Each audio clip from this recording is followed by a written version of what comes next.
Families, students, and judges. If I can please have all of our 6th grade students sit over here on the first 2 rows.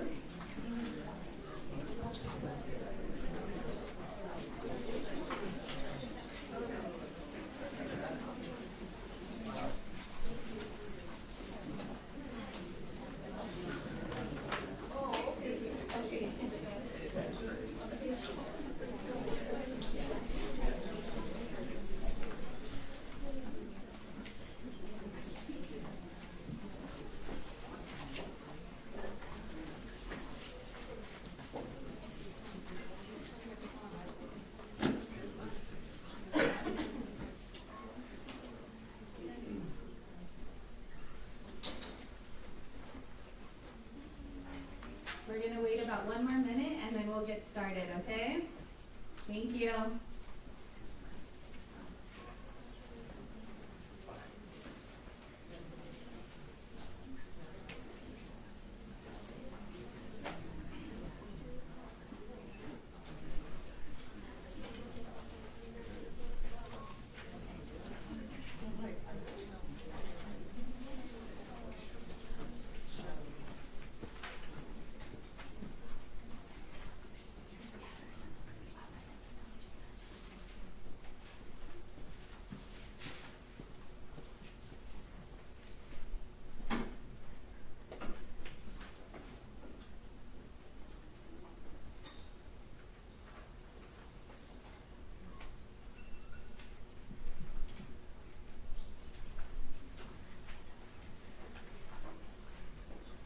Welcome everyone. We're so excited to have you here for our 2023-24 speech contest.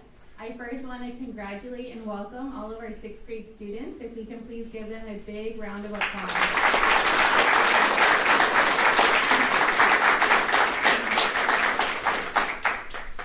I also want to welcome our amazing judges for being here this morning. They have the tough job of picking our top 3 winners later this morning. So if we can also please give them a big round of applause. I'm going to be handing over the mic to Ms. Michelle Carroll, who will be the MC for this morning. But before I do so, I do want to remind everyone that we will be live streaming the event this morning. So if you have family members at home, grandparents, aunts, and uncles, they can find the program on our YouTube channel at CVESD News. And all of the photos that we take here today will be posted on our Facebook and Instagram as well. So thank you and welcome, Rochelle Carroll.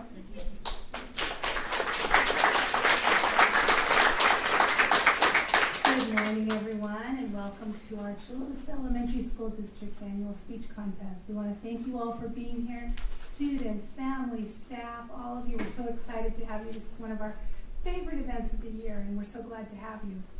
So today I am going to be your MC, as Ms. Castro said. I'm Rochelle Carroll, and it's really an honor to be here with you. So I'm going to talk to you a little bit about some of the particulars and show you a couple things that we're going to take care of today. But before we get started, I really want to make sure to acknowledge our judges who really, they have the hardest job in the house, okay? So I know you've been really working hard and your speeches, and we know you're going to be fabulous.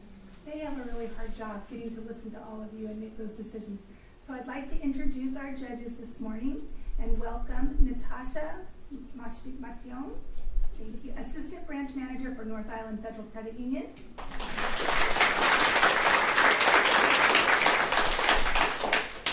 And Sophia Anguiano, Family Advisor Gerontologist for Active Care.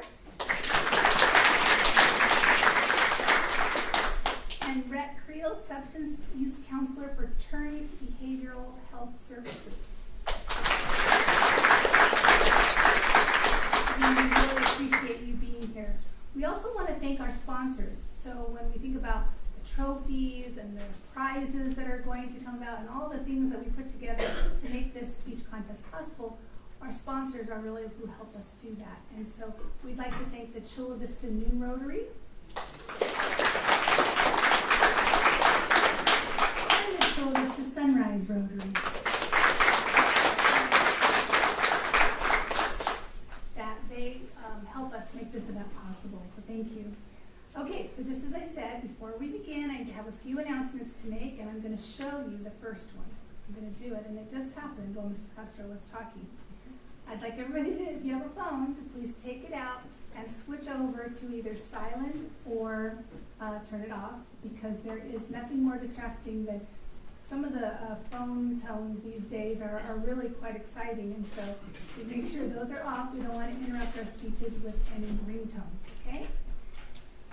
We also want to remind you that there's no recordings or photos taken during the contest, so please keep yours down, and we will have opportunities for you to take pictures outside, and you'll see the recordings as Mrs. Castro said.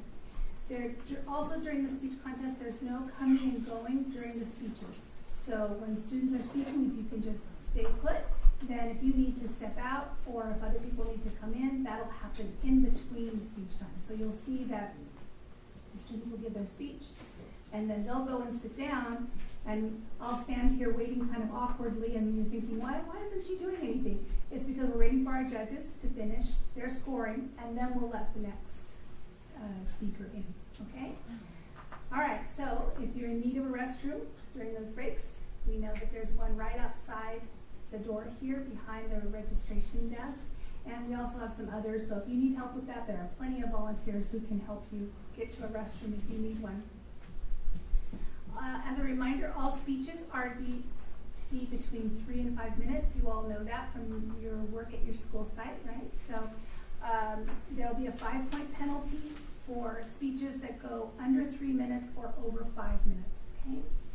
And then each speech will be timed with scores reported as a 50-point total. That's how many points we're working toward. And in a tie, the first tiebreaker will be for content, the total points for content, and then followed by poise and delivery, and the total points for those. So that's how we determine if there is a tie in the end. After delivering their speech, the students will go and sit down right here in the first couple rows here, and they'll be waiting outside before they come in for their speech. For those moving on to the finals, we're going to make those announcements at the end of the speech contest today, and our finals are tomorrow morning here in room C. So the 3 students who move forward this morning and the 3 students who move forward this afternoon, those students will be speaking off with the other grade levels tomorrow morning in our finals. Okay, so some of you might be back tomorrow. All speeches will be live streamed and recorded. You can find the videos on our YouTube channel or website at cbest.org/speech contest. So if you have somebody out there who maybe is at home and who couldn't be here to see it, they can be watching live, or you can go back and watch it yourself later on. If you've not already done so, don't forget to take pictures. We have lots of picture taking opportunities here, so afterwards you might want to take some pictures before you go. Finally, every library in our school will receive a book for you that's going to be put there in your name on behalf of you. So it'll be in the school library with your name inside, so you'll be able to look and see on behalf of you. The book is called Finding My Superpower. So be sure to check out that book in the library. After the contest, it'll be arriving at schools. We want to thank you all for being here today. We know how much time and energy and passion you've put into this and all the preparation that you've done. So we want to thank you. We're excited for today. Are we ready to get started? Yes? Are we ready to get started? Yes. Okay. Students, I'd like you to stand and face the audience for me.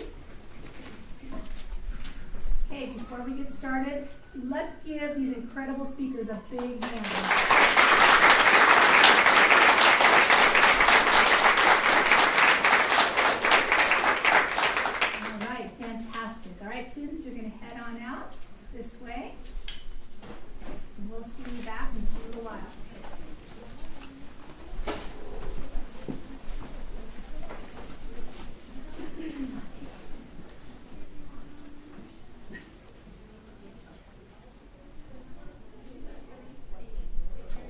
Okay, so now I know that they are not the nervous ones.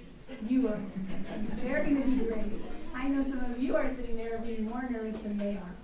Know that you are going to be in store for an incredible couple hours here. You are going to see some of the best speaking you've ever heard. And, you know, when we think about all of the things that are happening out there in the world, sometimes we kind of lose faith in like what's possible.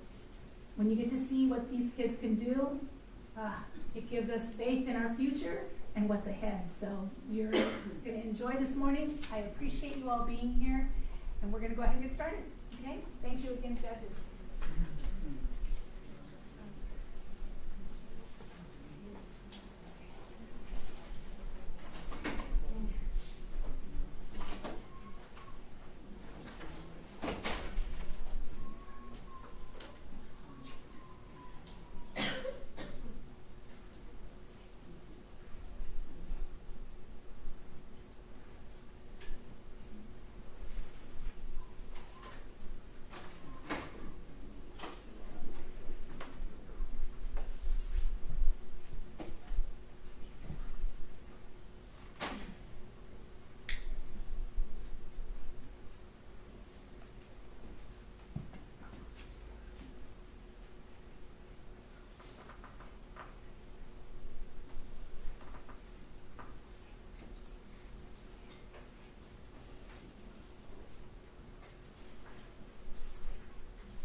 Speaker number 1.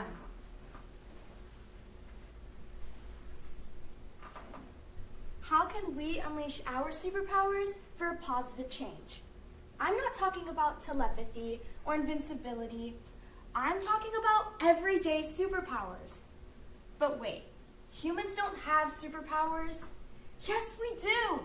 I could name millions of things humans do every single day that are natural superpowers. Some of them are even things we do for a living, like firefighters or police officers. But not everyone can do those things. So what superpowers can we use? Well, we could definitely use a lot. But what do I think is the most important? Kindness. I know. Kindness sounds like something we would all think of immediately, right? Well, let's say you're walking down the street and you see someone with a cool shirt.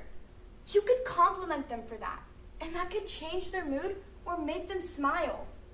Or if you're at school and you see one of your friends with a cool new haircut, you could compliment them for that too. It doesn't take a lot to make someone smile. But I get it. Some people don't have the courage to do it in person, so maybe it's online. I know a lot of people love social media, and so do I. So a couple ways you can help spread kindness and positivity is by sending a nice message to your family member or friend, like thanking them for a birthday gift or a Christmas gift. It's that easy.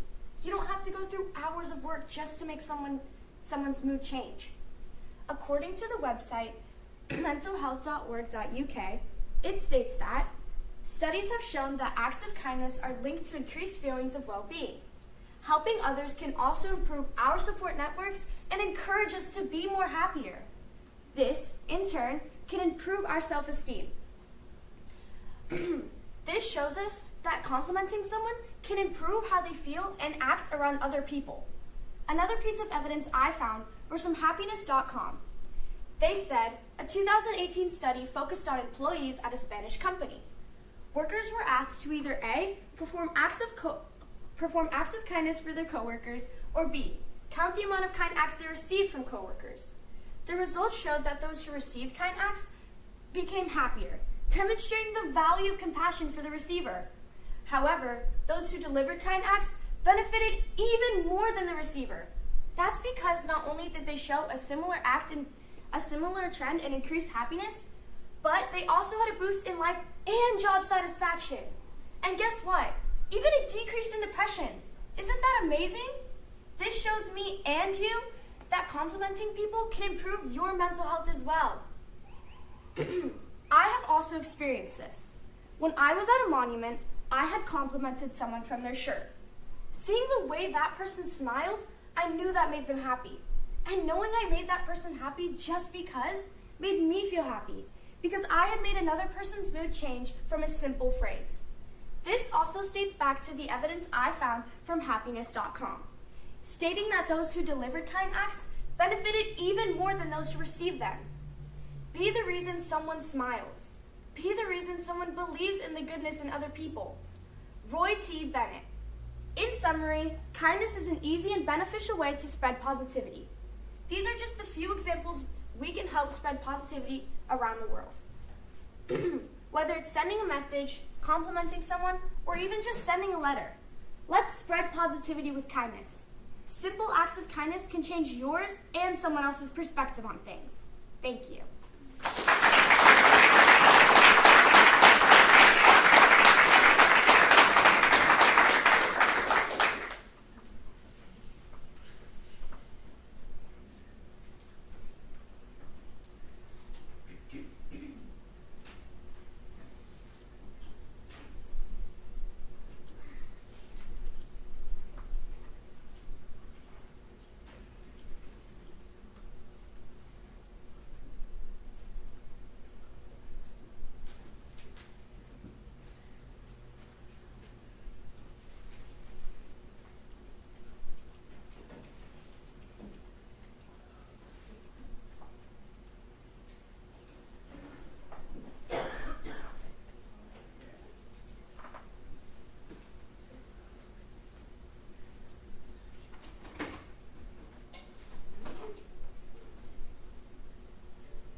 Speaker number 2. Good morning. Heroes are there when we need help. And superheroes have superpowers to save the day. But we don't need to whip out the bat signal to find a hero. The truth is, there are heroes everywhere. And just like every superhero has a special ability, each of us has something we can do to help someone else. Obviously, we can't fly or use laser vision. But we all have our super special talents and abilities that can make a difference. You, the person next to you, Every one of us has something we can do to help others. Inspiration or compassion, even a smile can be the simple yet super thing that makes the ordinary extraordinary. What do I mean? Take inspiration, for example. Our ability to inspire others is an amazing superpower we have to use more often. What's more, it's super easy. You can motivate someone with a thumbs up. Don't worry, Hakuna Matata. Or just simply be yourself. Your talents, and especially actions, can inspire others. When you see someone draw an amazing art piece, perform on the stage or on the field, put themselves out there. Doesn't that inspire you to do the same? Not to mention, however you inspire someone can have an even bigger impact. If you wanted to make a difference, for instance, then you might do community service. That could inspire others to do the same, turning one good deed into many. I mean, talk about using the power of inspiration. Pow!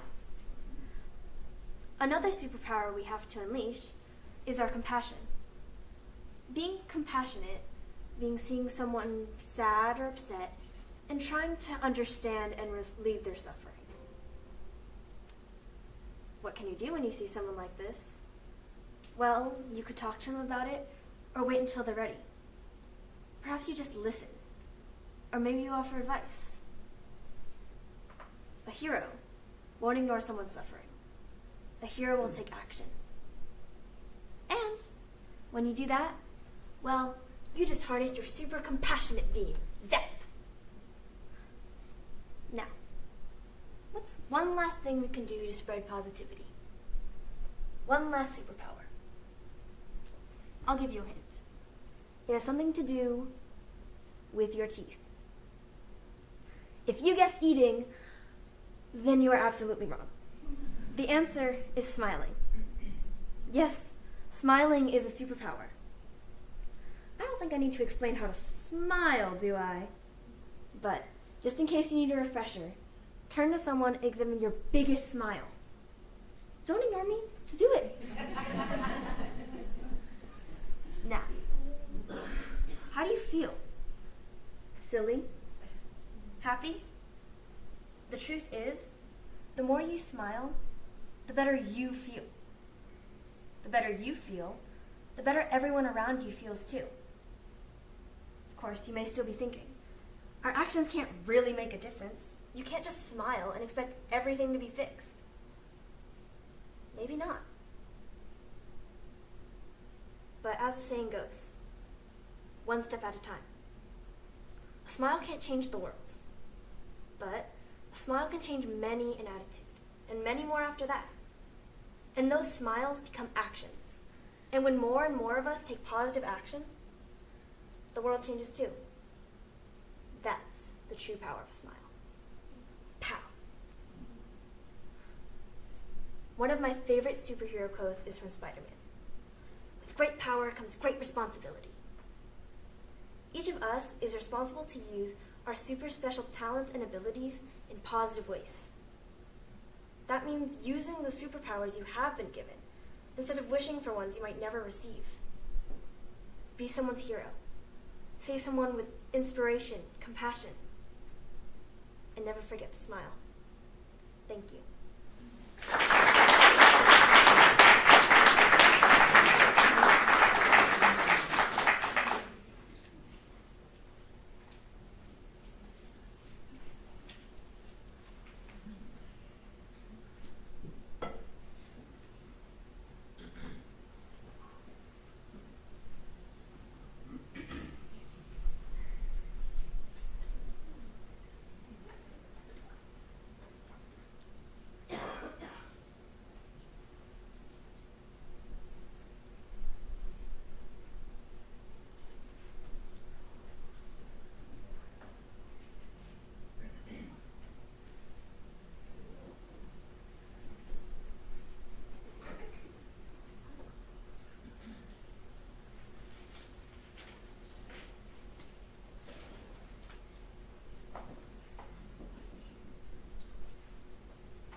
speaker number 3.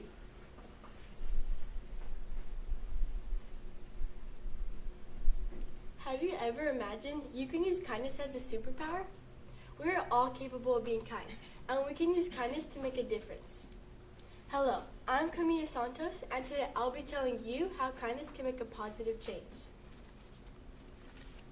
Being kind to others can make people feel loved and happy. When you're kind to people, it can make their day and even boost your self-esteem. Also, to be kind, you don't have to do this big deed. It can be something as simple as holding the door open for someone, complimenting people, or even helping somebody out. According to the dailytexan.com, researchers found that random acts of kindness can affect people's well-being significantly more than expected. You wouldn't think kindness is that important, but if nobody was kind, the world would not be the same. And if you really think about it, kindness plays a big role in our everyday lives. However, kindness is not always easy. Sometimes kindness is about being honest, and honesty can be difficult at times. But as long as it comes from your heart, it is kindness nonetheless. Although I've been talking about being kind to others, we should always be kind to ourselves. When we're kind to ourselves, people call it self-love. And when you show yourself love, you're actually benefiting your mental health, well-being, and you become more positive about yourself and situations. Have you ever seen someone you know stressed out?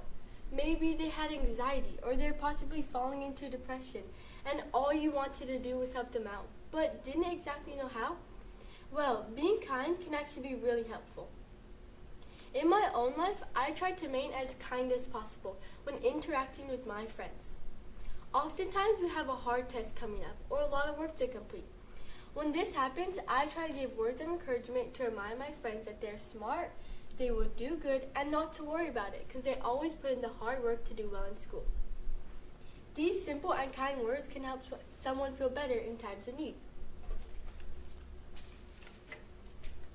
Do you believe that kindness can spread? Well, in some cases, this can be very true. When you're kind to others, it often inspires them to be kind as well, in a way that shows how kindness is contagious. One little act of kindness can cause a ripple effect that doesn't just impact one person, but can impact a whole community. For instance, there's a phrase called paying it forward. Paying it forward is an expression that describes you doing a kind deed for others because someone did a kind deed for you. For example, after a woman paid for someone's drink in a drive-thru, customers continued to pay for other cars' drinks. And this chain lasts for 378 people. Can you believe that? In conclusion, you can now understand that a small act of kindness can make a big change. Now you know that when we unleash our superpowers, kindness, it can be contagious and make people feel loved and happy. If we use our superpowers, we can possibly change lives and make the world a better place. Thank you for giving me your attention. I hope you take into consideration that when we unleash our superpowers, we can positively change the world.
morning, students, parents, and staff. My name is Zoe Nearing, and I am a 6th grader at Veterans Elementary School. Today, I want to talk to you about the incredible power each and every one of us hold within ourselves. The power to make a positive impact on our community. We are all unique individuals, each with distinct skills, talents, and abilities. It is through the recognition and utilization of these distinct qualities that we can collectively contribute to the betterment of our community. First and foremost, let us acknowledge the diversity that exists among us. Our differences, whether they be in backgrounds, perspectives, or talents, are what make our communities vibrant and dynamic. Embracing this diversity allows us to tap into a vast pool of knowledge and creativity. It is essential to recognize that every individual has something valuable to offer. We all possess unique talents that, when harnessed, can bring out positive change. Whether you're an artist, a skilled communicator, a problem solver, or possess any other unique talents, there's a way for you to contribute. For instance, an artist may beautify public spaces, inspiring positivity and creativity. A skilled communicator could raise awareness on global issues, fostering understanding and collaboration. And a problem solver could help resolve conflict within communities. Moreover, the ability to empathize and understand the needs of others is a powerful tool. By actively listening to and engaging with our community, we can identify areas that require attention and support. Mahatma Gandhi once said, "Be the change you wish to see in the world." Actions to inspire this change do not even have to be that big. If you enjoy spending time with animals, you can volunteer at a local animal shelter.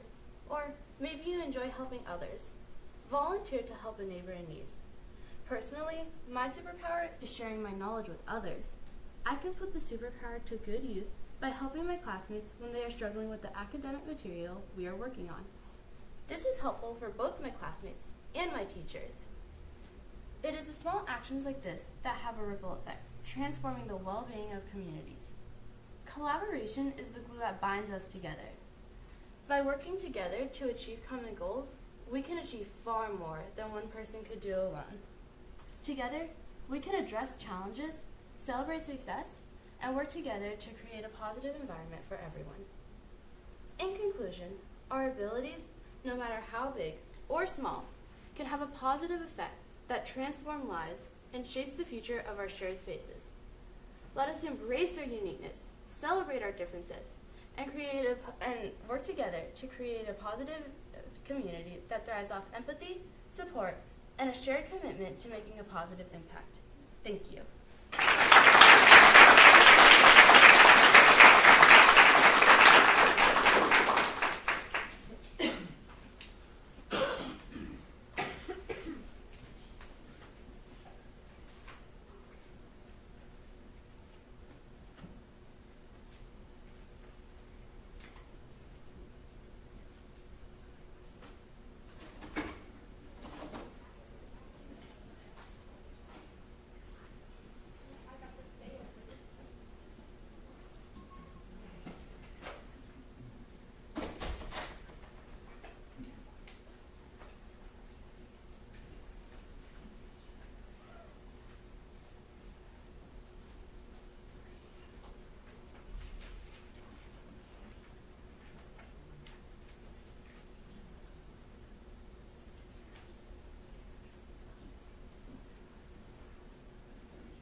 Speaker number 5.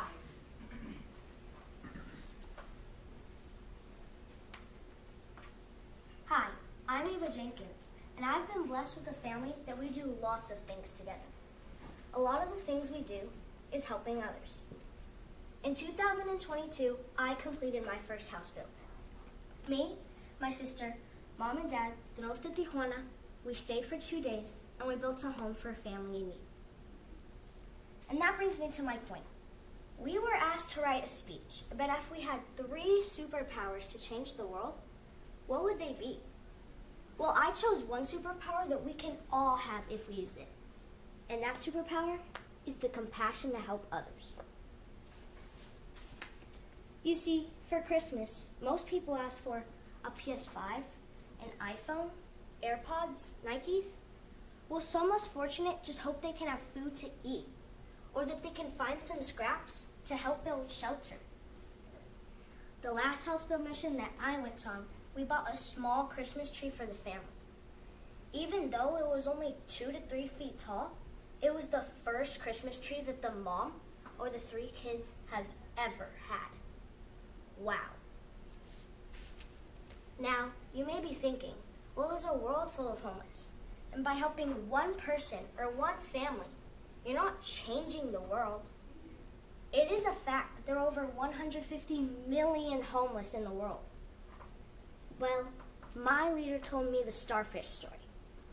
Here it is. A young girl is walking along a beach upon which thousands of starfish had been washed up during a terrible storm. When she came up to each starfish, she would pick it up and throw it back into the sea. She'd been doing this for some time when a man approached her and said, "Little girl, why are you doing this? Look at this beach. You can't begin to make a difference." The little girl seemed crushed, deflated. But after a few moments, she bent down, picked up another starfish, and hurled it as far as she could back into the ocean. Then she looked up at the man and said, "Well, I made a difference for that one." The man looked at the girl inquisitively and thought about what she had done and said. Inspired, he joined the little girl in throwing the starfish back into the sea. Soon, others joined. All the starfish were saved. The end. Just like in that story, one person can help people, one by one. That's still making a difference. But if we can all come together, we can conclude in changing millions of lives. If you want to help, you don't have to do a household. You can do other things such as a toy drive, a food drive, or donating to a homeless shelter, an orphanage, a poor school, a church. Or you can also start today by helping your sister with her homework, or your mom with dishes, or anyone else with anything else. You have to remember that in life, homeless aren't the only people in this world that need help, right? I could go on and on, but these good deeds can help lead us to the better. The compassion to help others is the compassion, caring about the situation and taking action. It's not who donates $1 million or building 100 houses. In this world, we're all people, no matter what we look like, what we wear, or what we do. So we need to help and support each other. Thank you. And I hope you all use the compassion to help others to lead us in the right direction to change the world.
6.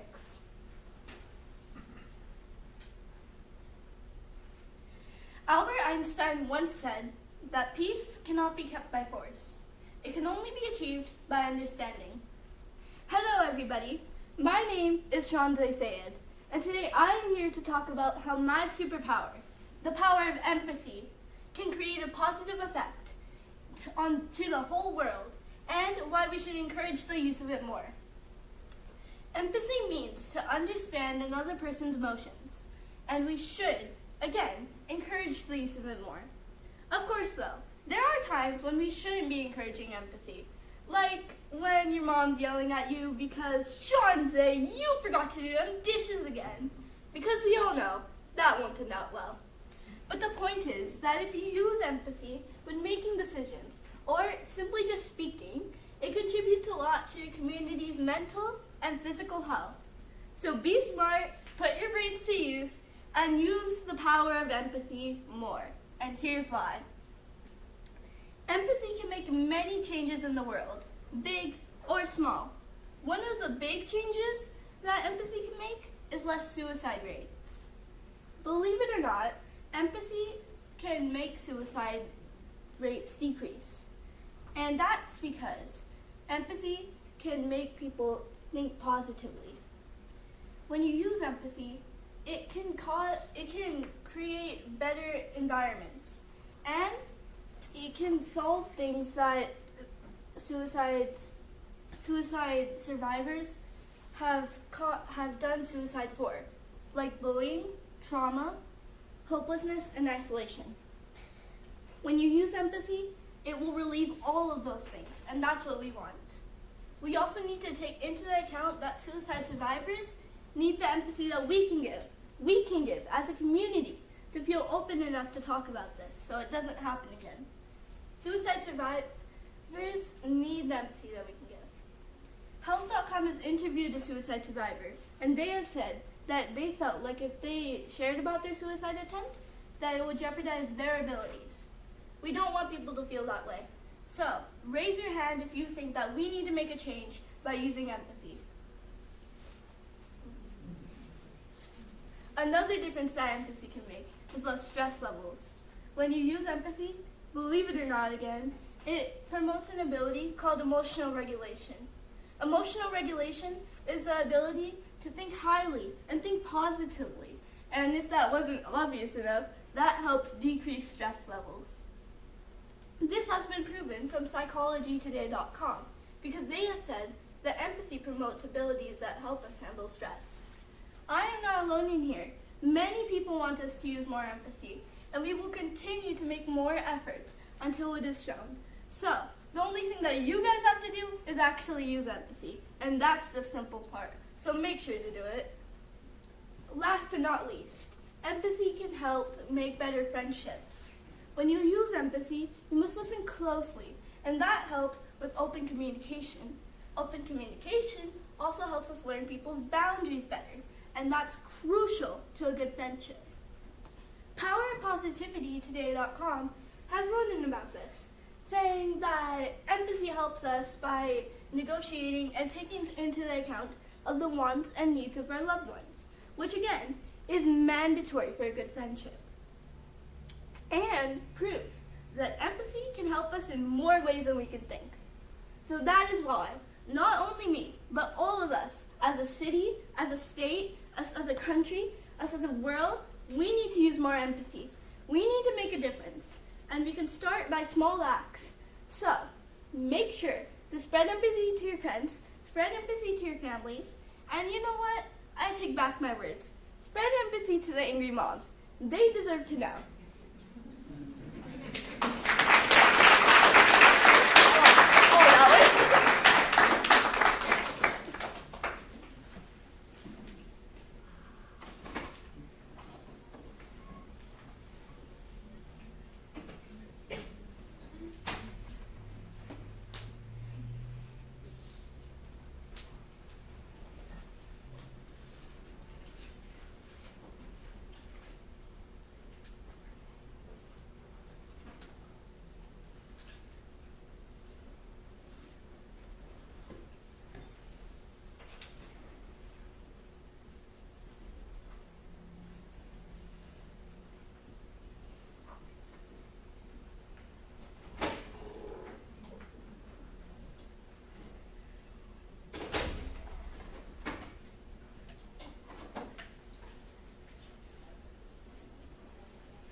verse 7.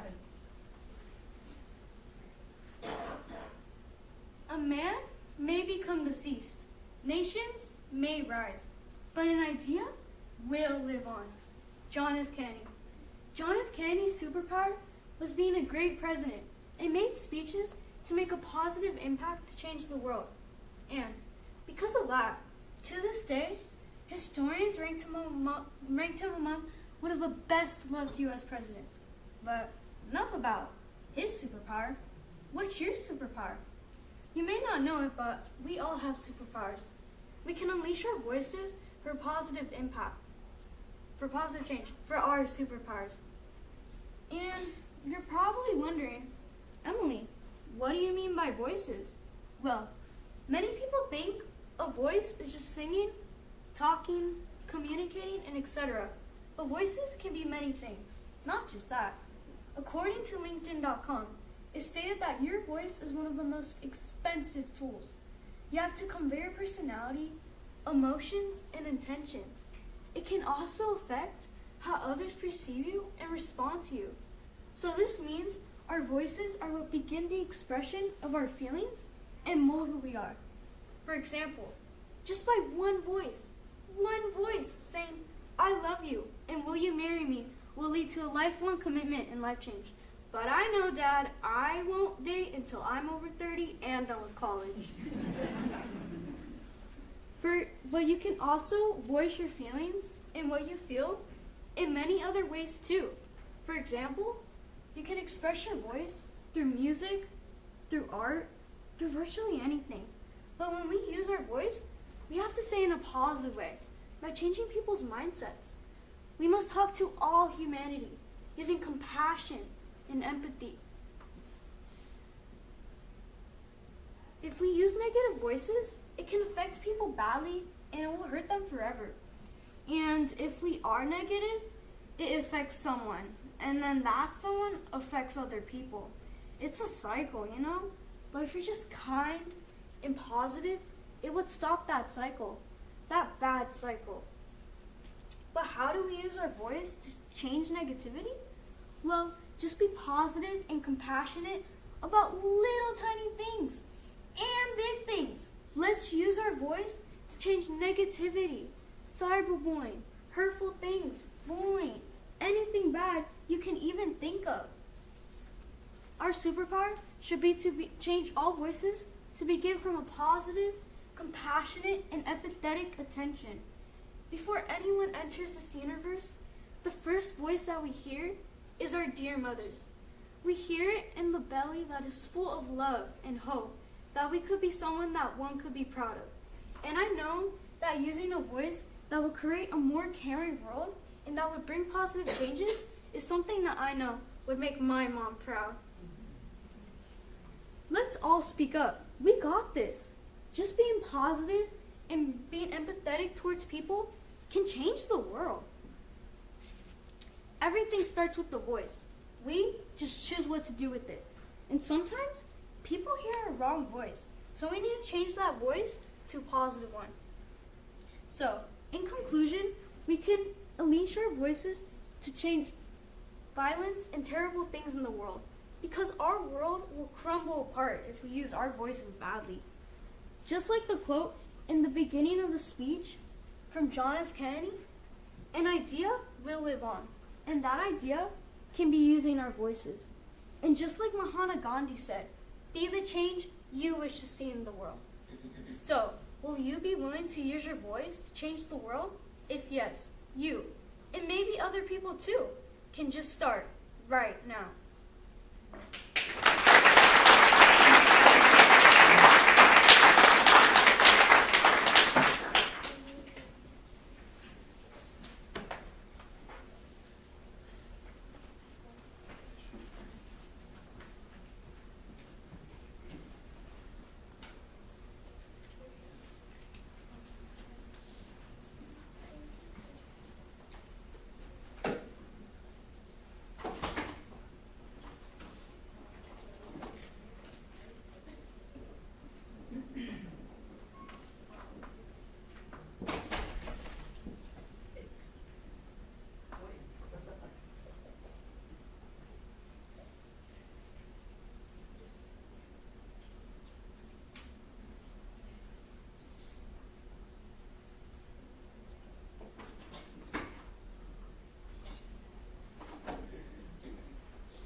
number 8. How can we use our powers to benefit the world and create a positive change? Well, to answer that question, we first need to decipher 3 things. 1, what problem you wish to solve. 2, what your superpowers are. And 3, what you plan to do about it. Hello, my name is Carter Spotzer. Today, I'm going to share with you an important issue that is the root of our world's greatest problem: war and conflict. By definition, war and conflict are 2 quite different yet similar things. Wars can often spread across multiple nations, sometimes across entire continents. They are known to create destruction, chaos, and death. History tells us, according to the National History Network, during World War II, the chances of survival dropped from 90% to 25% within 8 hours. War has the ability to erase mankind. You cannot have war without conflict, but you can have a conflict without war. If you really think about it, conflict is the gatekeeper to war. It's like the old saying, where there's smoke, there's fire. So if you put out the smoke, there won't be a raging fire. Conflict stems from a clash of opinions and ideals.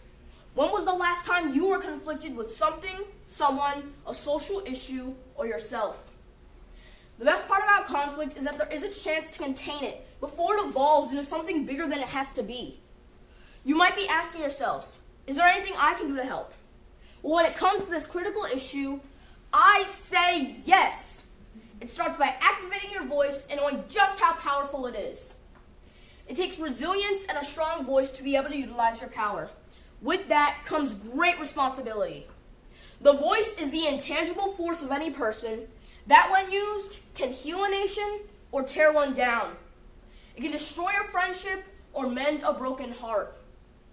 Dr. Martin Luther King Jr. once said, "In spite of temporary victories, violence never brings permanent peace." Dr. King made positive change by using his voice to boycott and protest, not using violence. Think about the last time you wanted to use your voice and you couldn't. I can imagine it left you feeling unheard or unseen. In those moments, you have to depend on your resilience to confirm your voice is an asset, not a liability. It all depends on how you decide to use it. So what can we do with this superpower of a voice? As one person, your impact can move the needle. Paul Shakespeare once said, "As one man, I cannot change the world, but I can change the world for one person." Challenge your own thoughts and beliefs in a way that your actions reflect the change that you wish to see. As a community, we can work with the ability to de-escalate by turning conflict into a disagreement into understanding, and understanding into acceptance. Accepting that multiple things can be true at the same time allows us to coexist. Use your voice to make your intentions clear. Mean what you say and say what you mean. Your maturity and ability to use your voice effectively will reflect how you respond when met with a difference in opinion. Think of war and conflict literally. You have slime in one hand, Play-Doh in the other. Slime is consistently sticky. It falls through your fingers. It gets out of control. While Play-Doh can be moldable. It can have structure. The way it starts isn't the way it has to end. That's the beauty of it. Through the power of voice and resilience, we can discover alternative ways to meet our differences head on and become a more harmonious society. I encourage you to be slow to take offense and always open for reconciliation. I am a firm believer that hope is a walking dream. Hope is not a wish that supports the goal of a more solution-based resolution that takes time and effort. With our superpower, your voice, let's make the dream a reality by creating a world that we would all be proud to live in. My name is Carter Spotzer. I used my voice today, and I hope you will too for positive change. Thank you.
number 9.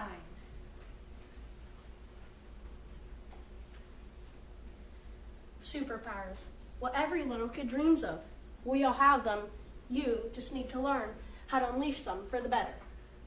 Now, I'm not talking about super strength or heat vision. I'm talking about the mental powers, like honesty, courage, and kindness. But the superpower we all have is overcoming mistakes. Now, you're probably really confused right now, but let me stop you right there.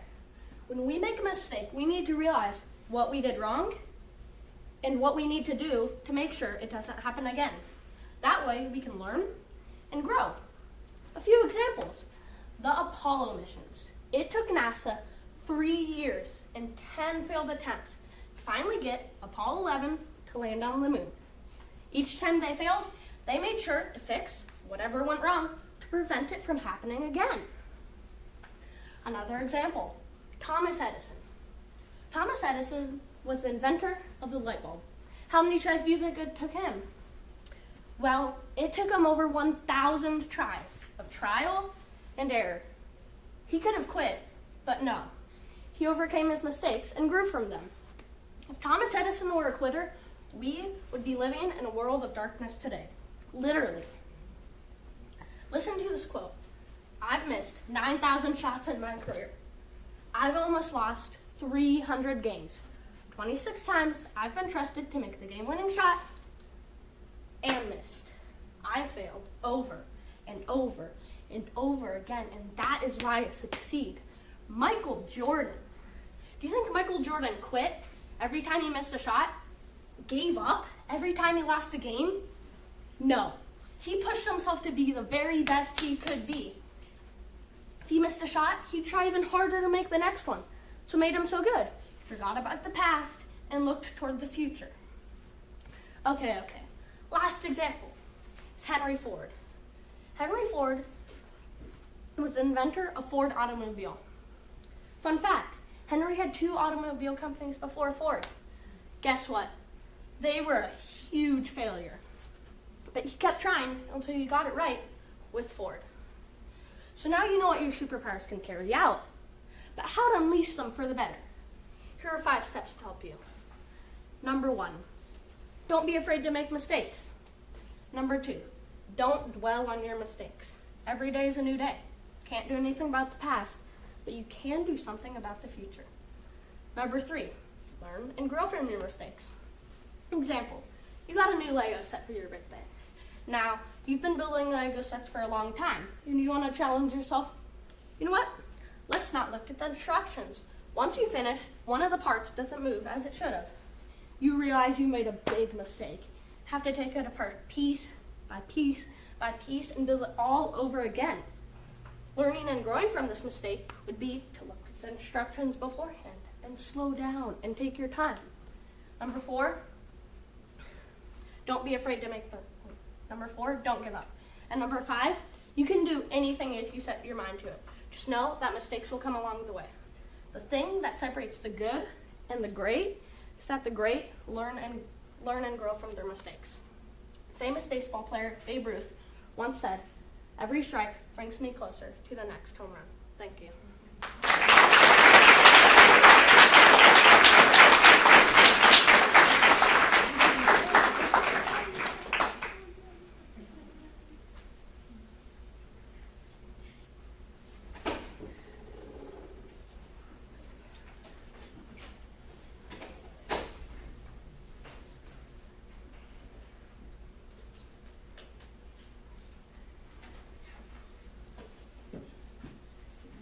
So we're halfway done this morning. I'd like our first row of speakers to please stand and face the audience so we can give you another big hand.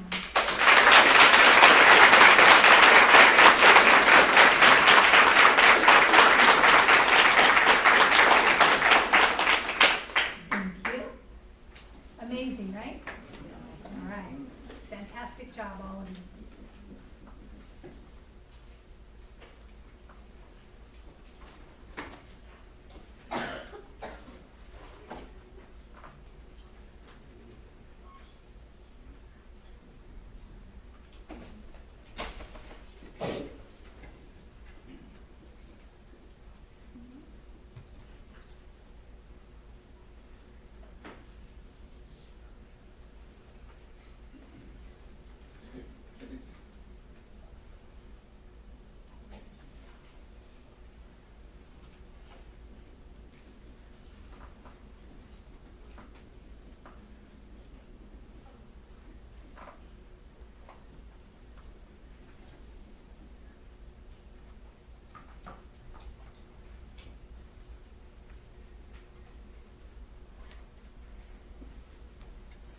number 10. Hi, good morning. I'm Erin Sinclair, and I have a question for you. Who here watches Disney Plus at home? Picture this. There's 30 minutes until I have to go to bed, and my parents say I can watch one last episode of a show. So, I press play on the show I decide to watch, and what happens? It starts loading. You know what I'm talking about? That spinning blue circle? The blue circle of death? As soon as I see it, I immediately get annoyed. Come on, the clock is ticking. It has to load soon because I don't want to watch just half of the show. I mean, honestly, I haven't heard of anyone who likes to watch just some of an episode. Anyway, so I start getting impatient and I keep clicking the select button on my remote. Hold on. Why am I getting so impatient over a show? Come to think of it, I get impatient a lot. Maybe patience is the superpower that I need. Why am I so impatient all the time? I'll tell you why. These days, we're so used to getting everything quickly. Let's say I order something from Amazon Prime, which means it should arrive at my door in just 2 days. If it gets delayed or takes longer, that's unacceptable. If I can't find a movie I want to watch on demand and have to record it the next time it airs, I don't want to wait a couple of days to watch it. If I want to know how many days there are until Christmas, I don't have to pull out a calendar. I can just ask Google. Speaking of Google, according to their engineers, 40% of users will move on to another website if it takes more than 3 seconds to load. Can you believe that? 3 seconds? Wow, I guess I'm not the only one that struggles with waiting. We're so used to having stuff come quickly to us. I'm so used to having things come quickly to me that I don't have to practice patience. It takes effort to practice patience in a fast-paced world. Imagine a world where everyone has a superpower of patience, where we all take our time, be more kind to one another. Everyone extends grace towards each other. It's much easier to forgive someone when you have patience. You have stronger friendships when you are patient. Things that are worth having require patience. Relationships require patience. Let's face it, no one's perfect and we all make mistakes. So, having friendships and showing love to our family can take a lot of patience. Learning new things requires patience too. In order to get better at something, you have to practice consistently. For example, I've been playing the piano for 7 years, and it still isn't easy for me. But if I make sure I practice almost every day, it gets easier and easier. When I get a new song for piano practice, I immediately think that I can do it. I must be patient with myself and put in the work. In class, learning math requires patience. When I get frustrated with a new concept, I think back to kindergarten, and I can see how far I've come. I mean, back then, I didn't even know what a variable was. Not everyone may have patience right now, but if we practice it, we can get better and our actions just may be contagious. Studies have shown that having patience has a lot of benefits, not just in our relationships and learning, but also with our health. Patient people are less likely to report loneliness, depression, or other negative emotions and have fewer physical health problems. With all these benefits, patience is one of the best superpowers you can have. Just because you can wait doesn't mean you have patience. Being patient is also about the way you act while you wait. Going back to my original example, I just had to update you on the blue circle of death. That show did load in no more than 60 seconds, and, well, that's not much time compared to my whole evening. Yeah, if I had been more patient, the whole night would have been more enjoyable for everyone. Sorry. We can make a positive change with the superpower of patience. Patience is powerful. I'm Erin Sinclair. Thank you so much for listening to my speech.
Speaker number 11.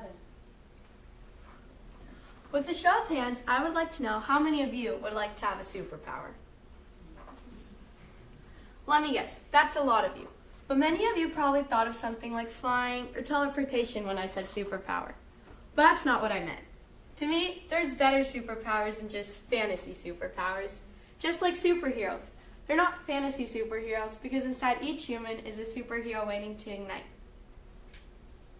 There are a lot of superpowers that would make a positive impact on our world, just like kindness or love, which in all seriousness, there are a lot of superpowers that would make a positive impact. But to me, the superpower that I think would make a positive impact on our world the most? Generosity, the superpower of being generous. But first, what is generosity? Generosity is being willing to help others, not because you have to, but because you want to. It can be helping someone take groceries off from their car or even buying them something. But why do we need generosity?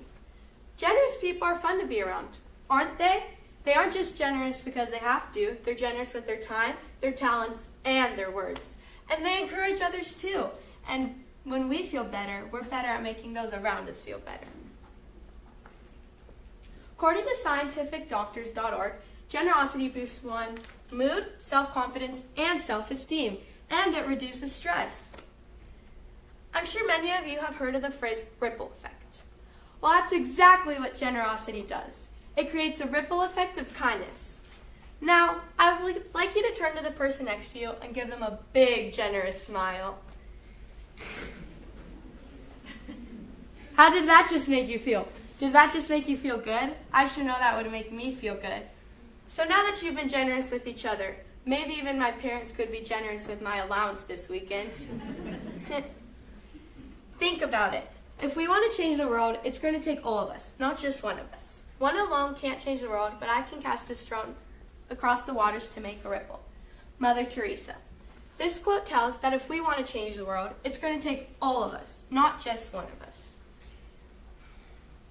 Now, how is generosity really a superpower? I know it may seem like it's just a personality trait, but to me, it's the greatest superpower one can have. Can you think of anyone who's ever been generous to you? Or maybe you've even been generous to them? I can, and I can tell you about it. During 2020 and the pandemic, my very close friend and their family lost their son and their brother. They were truly devastated and they were going through a really tough time. My family and I knew we needed to help them. We asked our family and friends if there was anything they could donate to them. They all said yes. After we helped them, not only did we help them, but more importantly, we impacted ourselves by feeling good about helping someone else. It's not about how much we give, but about how much love we put into it. And it's not about how much, you don't have to give the small things, but it can be giving the big things too. So let's put our superhero cape on with a big G on it that stands for generosity, and let's use our superpower to make a positive impact on our world together.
Speaker number 12.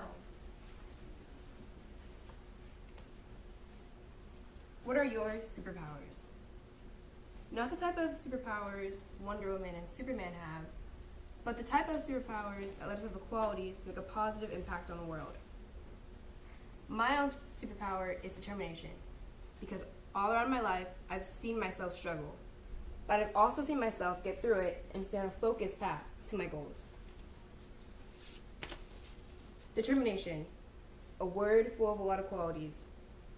Believing in yourself, commitment to achieving goals, and not letting anyone stop you from reaching your dreams.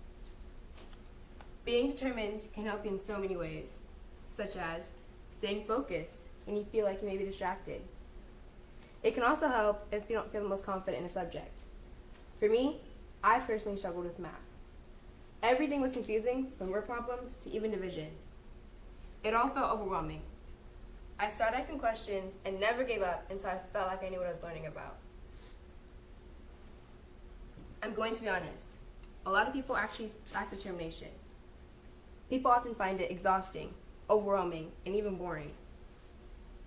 A lot of people actually lack determination without knowing it. Every morning, getting up early for school can be an agony for all of us. When we hear the alarm, we feel tired and lack the determination to get out of bed. Lack of determination could be a hard thing to push through. It's like if someone's poking you and they won't stop. You may wonder, what drives determination? Well, that is purpose, passion, and discovering your why. Why you have the drive to want the success really badly. Something you're willing to wake up early for. This is your why. This is why you put so much effort and dedication into something you want to achieve. Staying determined is not easy. Trust me, I know. It is a skill that is deep within us that most of the time we have to dig deep down to gain. From time to time, we need to ask for help. And sometimes we have to make hard decisions, make the right choices. Sometimes we have to ask ourselves, did I give my best? Did I do my best? Was my best really my best? There have been times where I've had to think and ask myself if my best was really my best. American author Og Mandino says, "Failure will never overtake me if my determination to succeed is strong enough." This quote is the exact definition of why we should hold determination so close to our hearts. It's what drives us to success. What if we had a world with no one who believed in themselves? What if we had a world with no one who believed in themselves? How do you think it would be? Would any of us be where we are right now? What if Martin Luther King Jr. never had the determination to put on one of the best speeches of all time, "I Have a Dream"? Martin Luther King Jr. himself says, "If you can't fly, then run. If you can't run, then walk. If you can't walk, then crawl. But whatever you do, you have to keep moving forward." This quote demonstrates believing in yourself can show, maybe even prove to yourself and others, that you don't give up easily, or you can show grit and keep going when things get difficult. Staying determined is about staying focused on a goal. For as long as you have a goal, you can build a pathway to that goal, moving even more forward to the success you want. Next time you feel unmotivated, just dig deep down and find that determination. Superpowers aren't always going to be defined by your outer strength, but instead being found within yourself. Thank you.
speaker number 13. Yummy, vanilla, chocolate, sugary goodness fills the air. Can you taste it?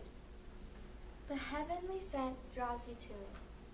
When you see them lying on the kitchen counter, warm chocolate chip cookies.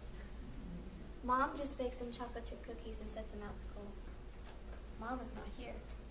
No one is. Can you resist that delicious goodness?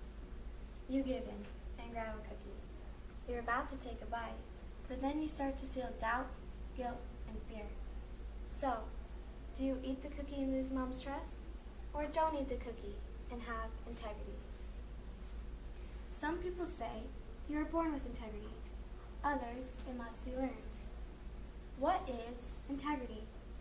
It is doing the right thing when no one is watching.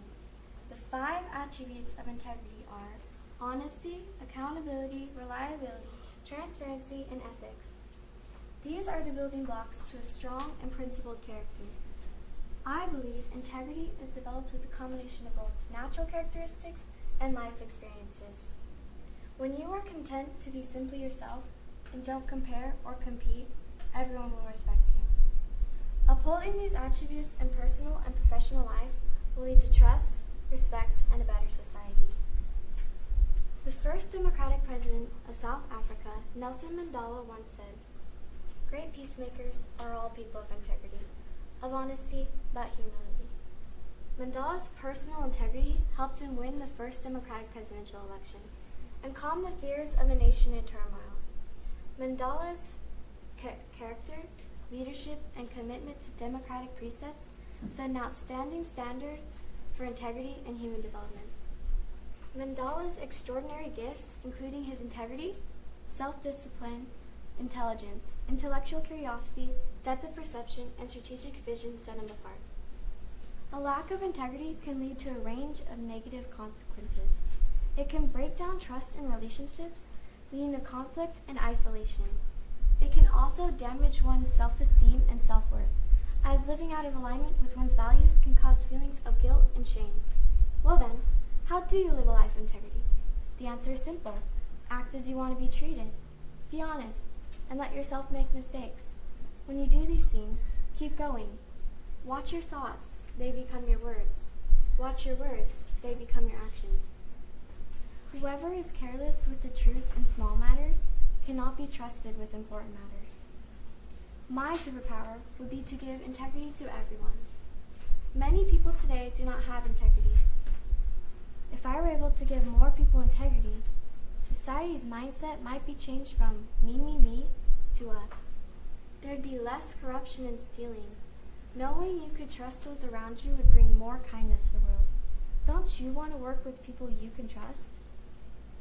Leaders who demonstrate integrity aren't afraid of the truth, and they stand up for what they believe in. This in turn leads to a better world for all. I put the cookie down and have integrity. What about you? Thank you.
given this assignment of writing a speech about superpowers, so many ideas came to mind, like invisibility and X-ray vision. But after more thought, I realized superpowers can be something from within. Superpowers like compassion and generosity. But most importantly, I believe in respect. Respect is a superpower that can be unleashed to create a positive change in our world. Think about this. When we respect each other, we create this amazing atmosphere where everyone feels valued and important. Put yourself in their shoes and understand everyone's unique differences that make them special. It is also important to always show respect, even if you are disrespected. Like Michelle Obama said, when they go low, we go high. This shows a tremendous level of respect when you can maintain your values in even the most difficult situations. Treating others the way we want to be treated creates a kinder community because respect has a domino effect. By that I mean, when you treat someone with respect, they will often treat the next person the same way. We saw this happen during the COVID pandemic with the pay it forward trend. This trend was an amazing social phenomenon that occurred when a drive-thru customer would pay the bill for the car after them as a gift.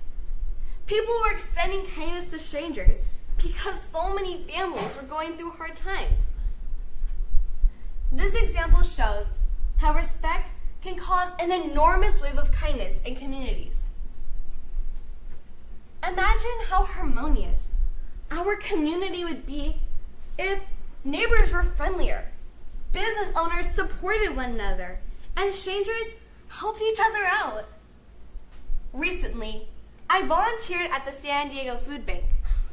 I helped bag over 200 bags of fruits and vegetables for those in need. It felt good to help this organization support so many families. No matter how big or small your act of kindness, it all makes a difference. Now, many people think the only way to show respect is in person. But you can also show respect online. Findings from a recent report by SafetyNet shows that 47% of young people have received threatening messages online. That's a lot. Because cyberbullying is a huge problem kids face more than ever before, we need to practice better online etiquette. One way is to choose our words carefully and consider how they impact others. And of course, stand up to bullies and never join in. Finally, and probably most importantly, we need to respect ourselves. To me, self-respect means to behave with dignity and good character. When you respect yourself, you will act and speak with good morals and values that reflect your beliefs. You will also have a positive outlook about yourself and not focus on your every flaw. With this mindset, you will act happier, creating a more joyful environment for those around you. Don't you think the world would be a better place if everyone was proud of who they are? In conclusion, respect is more than just a virtue. It's a superpower that can transform our lives and the world. Let's make a commitment to carry the spirit of respect with us every day so we create a future where kindness ripples through our lives and homes. Imagine if respect was our guiding principle that shapes the way we interact. What a great world it would be. Thank you.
superpowers, you probably think of flying, teleporting, or something like that. But superpowers are not only physical, they could be mental too. Hi, I'm Delilah Villa, and this is how we can make a positive change in the world. Sharing is caring. That's what they always say. But sharing is not the only way you could show that you care. Have you ever been talking about something important to you, but no one was listening? Like no one cares what you have to say? Well, I'm good at listening and showing that I care. Care. What does care mean to you? To me, care means more than just one thing. Care can be both physical and mental. You could show that you care for someone when they are sick, or you could show that you care by simply just listening to them. The more we care for others, the better it will make them feel. It can make them feel like they actually belong.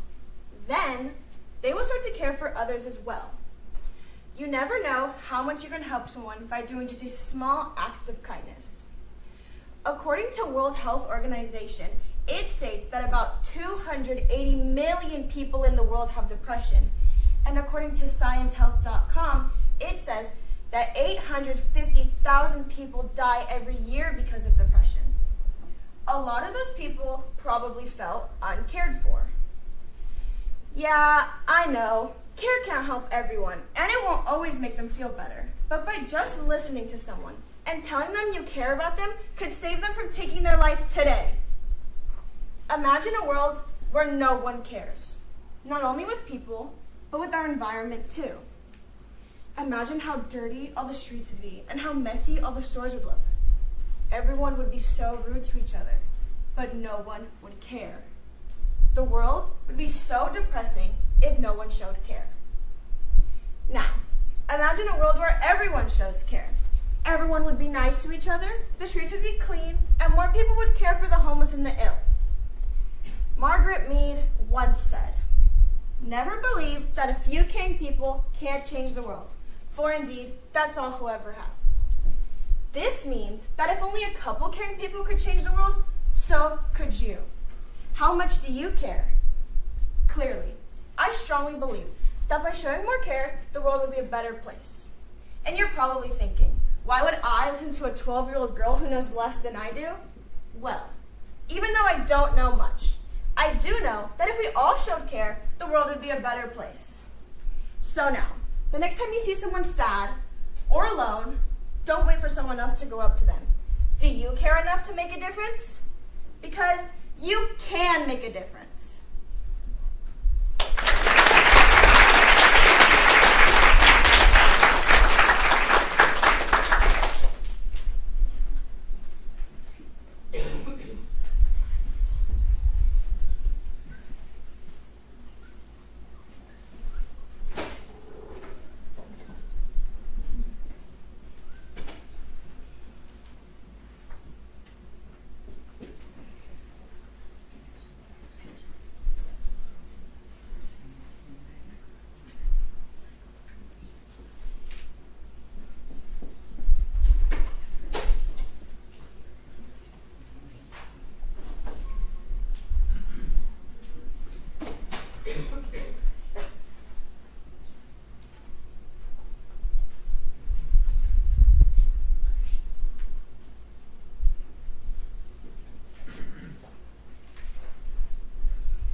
Number 16. Hello. To start, I'd like to congratulate everyone for making it this far. Have you ever wondered if someone has been turned down by a hospital? If someone has ever died by not being able to pay for medical bills? Well, the answer to this question is a hard yes. This problem is so terrible that many of us can't even imagine how bad it is until we ourselves go through it. Hi, my name is Samara Jones. And today I want to inspire you to use the superpower of your voice to stand up for what is right, so that everyone, not just those who can afford it, can have health care. To start explaining this important topic, first let's think about what the word superpower means. I want you to think what comes to mind when you hear the word superhero. If you thought of Captain America, Superman, or Wonder Woman, sure, they are superheroes, but in real life, we don't have superheroes that require people needing to be exceptionally strong or having the ability to fly. Although that would be cool, we already have better, more powerful superpowers. We have the ability to be kind, the ability to have confidence and help others, and possibly the most powerful superpower of all, our voice. I'm going to talk about how people can stand up for what is right by using their voice. Literally, as the First Amendment entitles everyone to freedom of speech and the right of freedom of assembly and petition. This means we have the freedom to protest, write, and speak out about what is right. As Voices of Youth states, a voice is a tool that can be used for standing up for what is right, rather than what is easy. A voice gives your opinions a platform and gives you with the opportunity to have perspective and knowledge on things that matter. This shows that just from a single speech, you can make a difference, just as Dr. Martin Luther King Jr. did with his I Have a Dream speech that has and will always be remembered because of the superpower of his voice. I'm going to talk about how people can stand up for this. I'm going to talk about how people can stand up for this. Literally, even people after the First Amendment still had to fight for their right to vote. Us Americans fought hard for our voices to be heard. But can you believe, according to Pew Research Center, as of 2018 through 2022, only 66% of people voted. That means 1 out of every 3 people are not using their superpower. And that's when using your voice comes in. Don't be afraid to share and speak out about what is right. Have you changed your mind about superheroes yet? They are all around us. Now let's talk about using the superpower for something every human being deserves: healthcare. I'm going to tell you a story.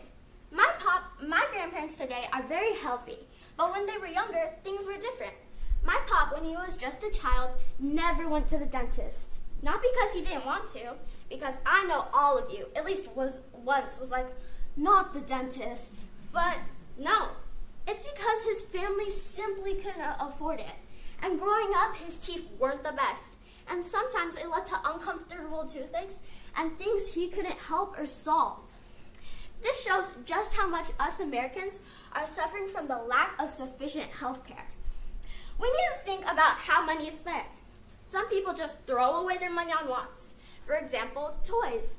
Other people put their needs first and spend their money with care. And then there are people who suffer really financially and spend all of their needs on money to survive. So, while some people keep on throwing away their money, instead they could be donating it to charities, GoFundMe pages, and many more options to help those in need. As you can see, many people suffer from these problems. And as more people start living on the streets, more people start not being able to pay for medical bills, we can put a stop to that and change the world, step by step, slowly and positively putting your opinions out there, putting confidence in your voice. Now, in your opinion, and yours only, finish this sentence. I have a dream. Now keep this dream until you succeed to do so. Everyone surrounding you knows you will achieve whatever it is. So don't be afraid. Put your thoughts out there. You got this.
17.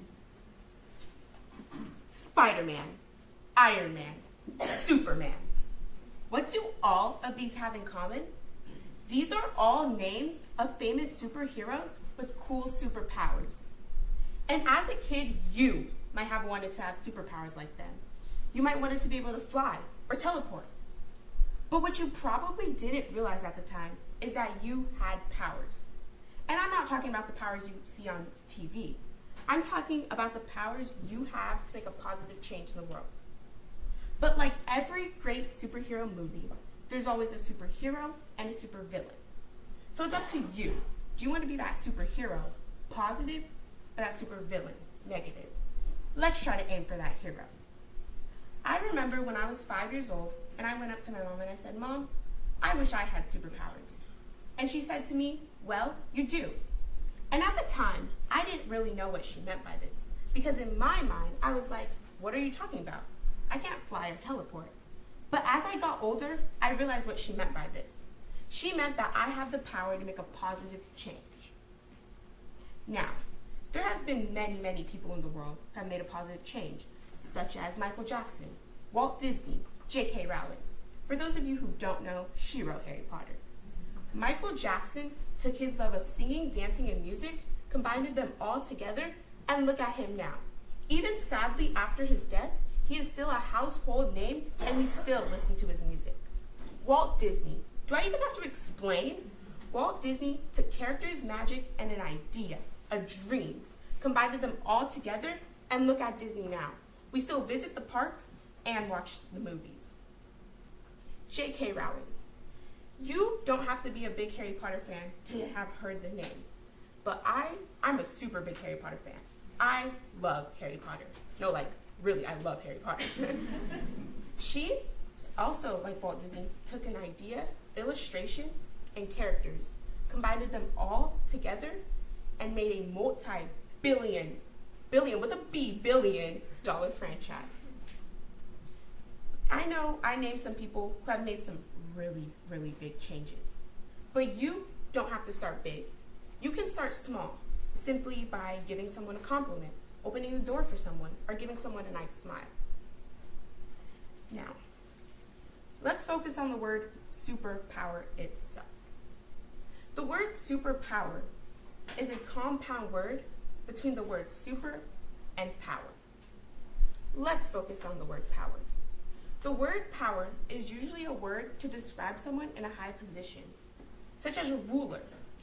And you might not rule over anything, but that does not mean you can't use your superpower to make a positive change. You can simply start by joining a club or band, or even making your own club at school.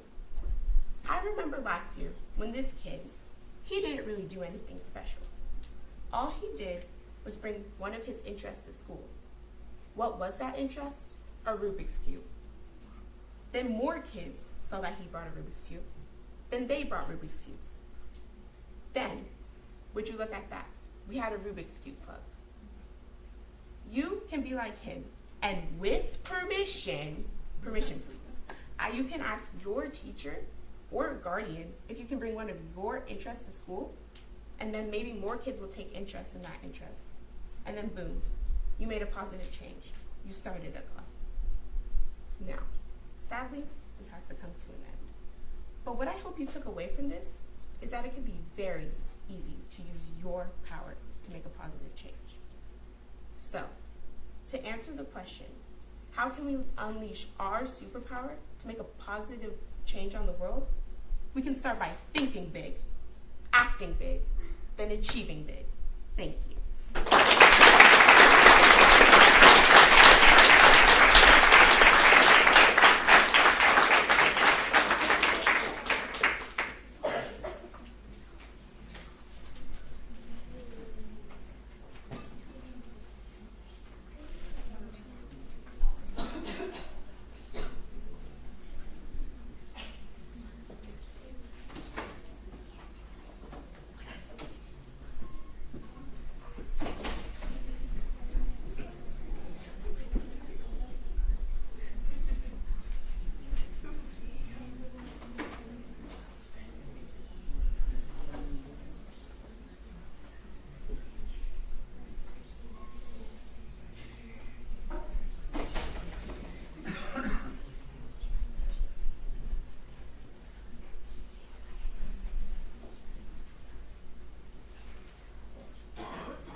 speaker for this morning, speaker number 18.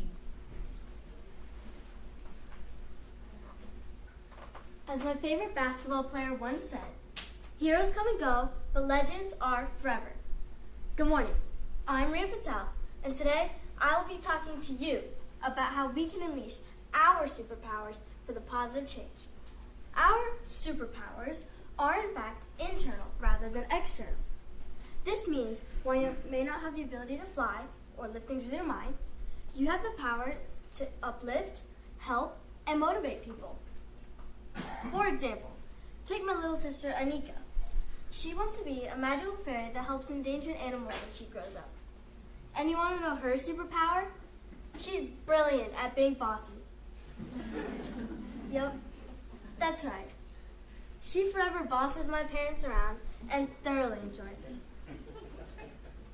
And although my parents may not realize it now, Anika's superpower will help her become an assertive leader in the future when rescuing animals.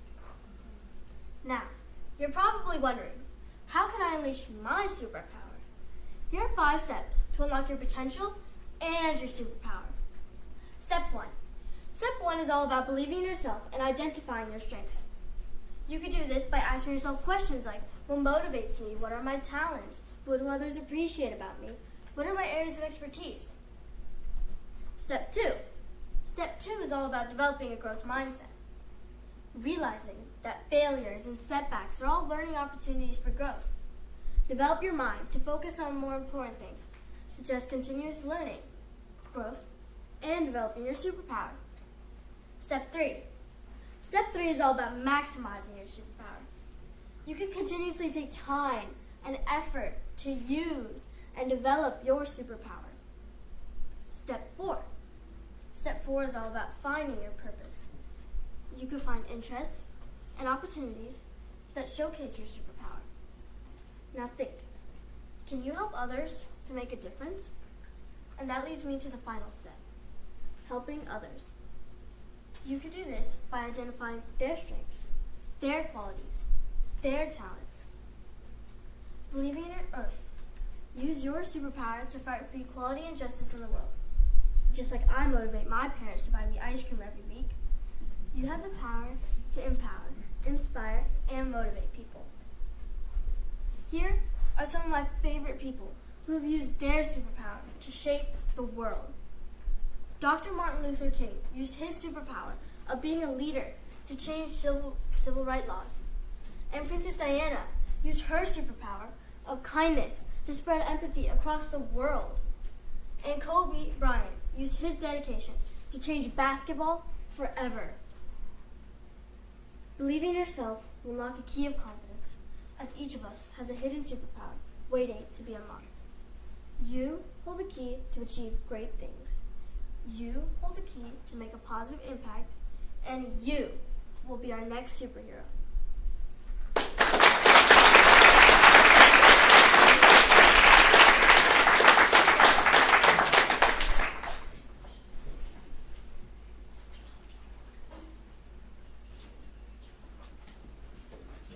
Wow.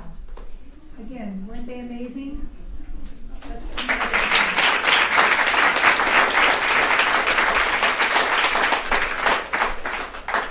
So I'd like the second row of speakers to please stand and face the audience so that you can get a big hand from the audience.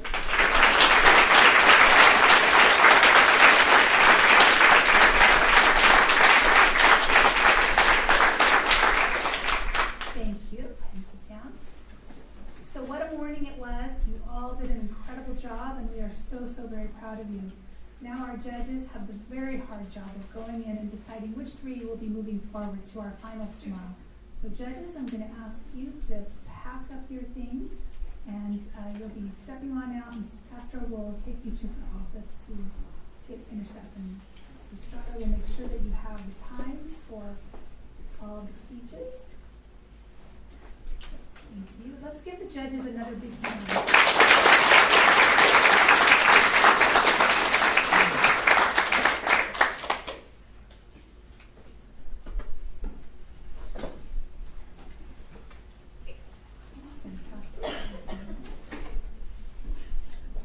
And in just a somebody take all of you to go have a snack and to stretch and relax a little bit, okay? So students, why don't you go ahead and stand up? There we go.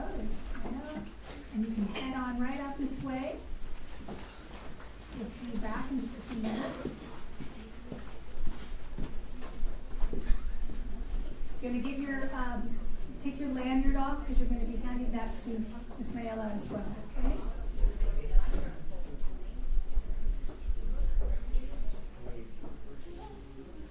Okay, take your lanyard off and just have it ready to give to Ms. Mayella. There you go. All right, so all of you who are waiting so patiently, about 10 or 15 minutes or so, and then they'll be coming back, so please don't go very far. Take a stretch, go to the restroom. We'll see you back in just a few minutes.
excited to be able to announce the 3 people that will be moving forward to the finals tomorrow.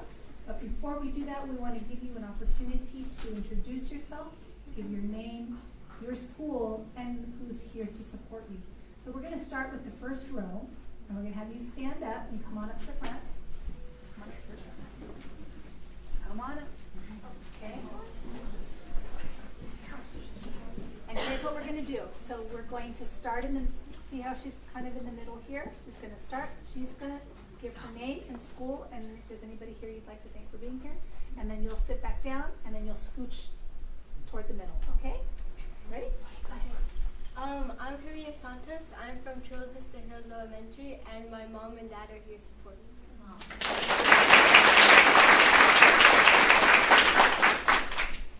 My name is Zoe Nearing. I'm from Veterans Elementary, and my parents and brother are here to support me. My name is Carter Spotzer. I'm from Wolf Canyon Elementary, and my mom and little sister are here to support me. My name's Andrew Lindgren. I'm from Arroyo Vista, and my family and my teacher are here to support me. Hi, my name is Emily Hernandez. I'm from Tiffany, and my parents are here to support me. My name is Brett Bingley. I am from Royal Elementary, and my mom and dad are here to support me. My name is Kara, and I'm from Olympic View, and my mom is here to support me.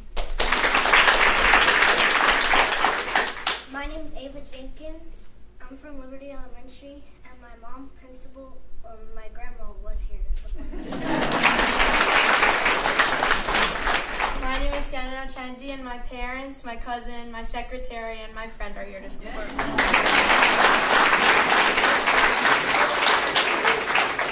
Very good. Second row, come on up.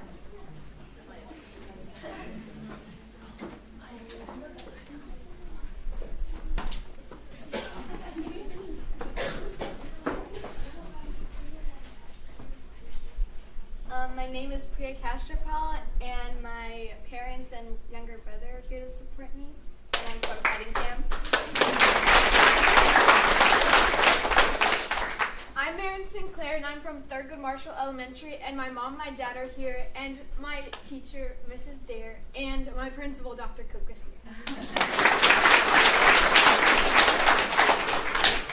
I'm Rhea Patel, and I'm in Salt Creek, and my parents and my sister are here to support me.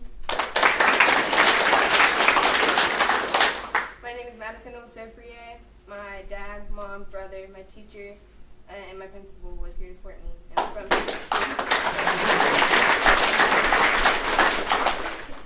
My name is Delilah Villa. I'm from Heritage Elementary, and my mom is here to support me.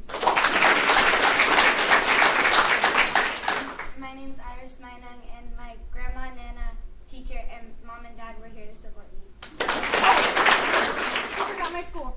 Oopsies. I'm from Discovery Charter Elementary. My name is Samara Jones, and I'm from Hillcrest Elementary, and my mom, my dad, my teacher, and my friends are here to support me. My name is Alicia Baptiste. I'm from McMillan Elementary, and my mom and grandparents are here to support me. My name is Shanze Sayed. I'm from Eastlake Elementary, and my mom and my principal are here to support me.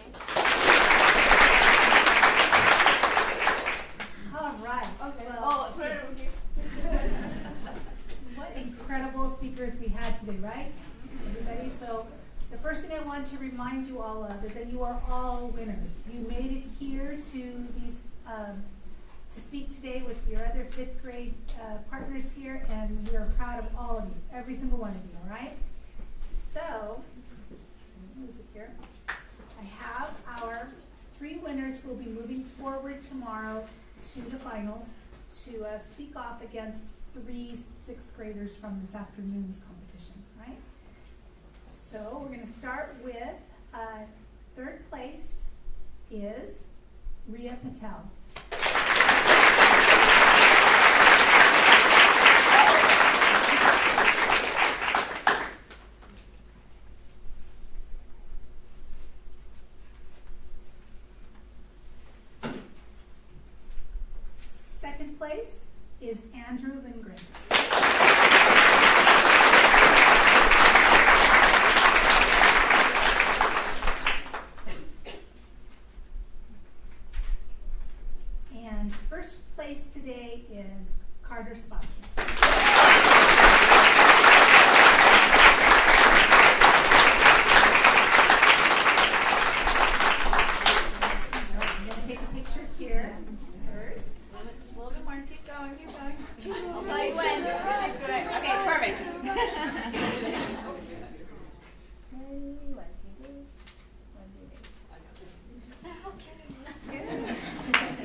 join for our big picture here at the front. So come on, all, everybody on that.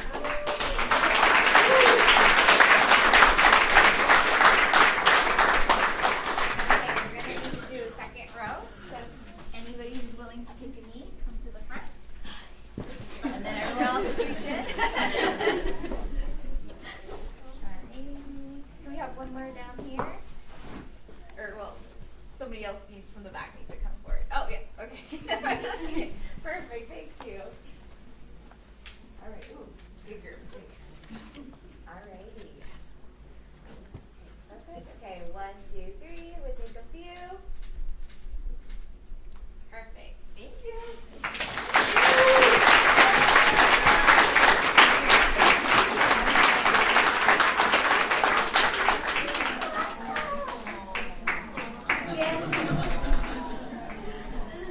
Again, we want to congratulate all of our speakers today. You've all did an outstanding job. We want to thank all of the families and everybody who's come to support these incredible students and help them be here today. And thank our judges for the very hard job you had in making that decision. So big hand to all of you. And thank you so much.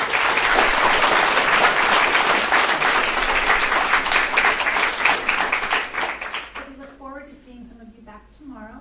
We look forward to seeing others of you, hearing about you, perhaps in next year. If you're at a charter school, we might see you in the speech contest for middle school or beyond. We're going to see you. Some of you, I'm sure, I'm going to see you in Congress or Senate or something, okay? So just know that how proud we are of you. Thank you for coming today, everybody.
everyone. We're going to go ahead and get started. Thank you so much. Well, good afternoon. My name is Lonnie Perez, and I'm the Executive Director of Language Development and State and Federal Programs here at the Chula Vista Elementary School District. And I'm very honored to introduce and open up our speech contest for today's session. And so I want to welcome you all to Chula Vista Elementary School District's annual speech contest. We are so excited to have you here today to participate and listen to some incredible speeches by our 6th grade and middle school students. Before we begin, I would like to thank all of our organizers, judges, sponsors, the Chula Vista Noon Rotary and the Chula Vista Sunrise Rotary, who made this event possible. We are grateful for your support and dedication in helping our students find their voice. And I also want to thank all of the students who are here competing today. I know that it takes a lot of courage and hard work to prepare and deliver a speech.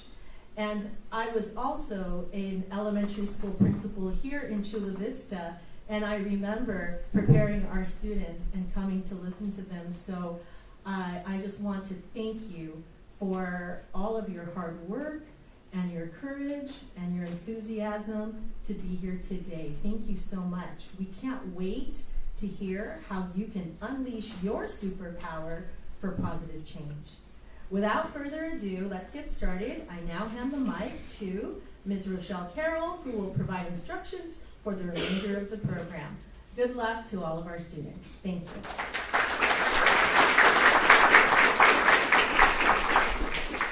All right. Good afternoon, everyone. I'm so happy to be here. I'm Rochelle Carroll, as Ms. Perez said, and I'm going to be your MC today.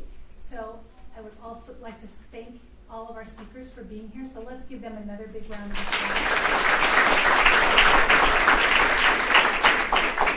You know how much hard work went into coming here today, not just by all of you, but by everybody out in the audience too, right? So thank you for joining us. So as Ms. Perez said, we're here at our annual speech contest, one of our favorite times of the year. And we are excited to join you and listen to you today. And we again want to thank our judges. So let me introduce them to you. We first have Jerry May from the Rotary Club of Chula Vista.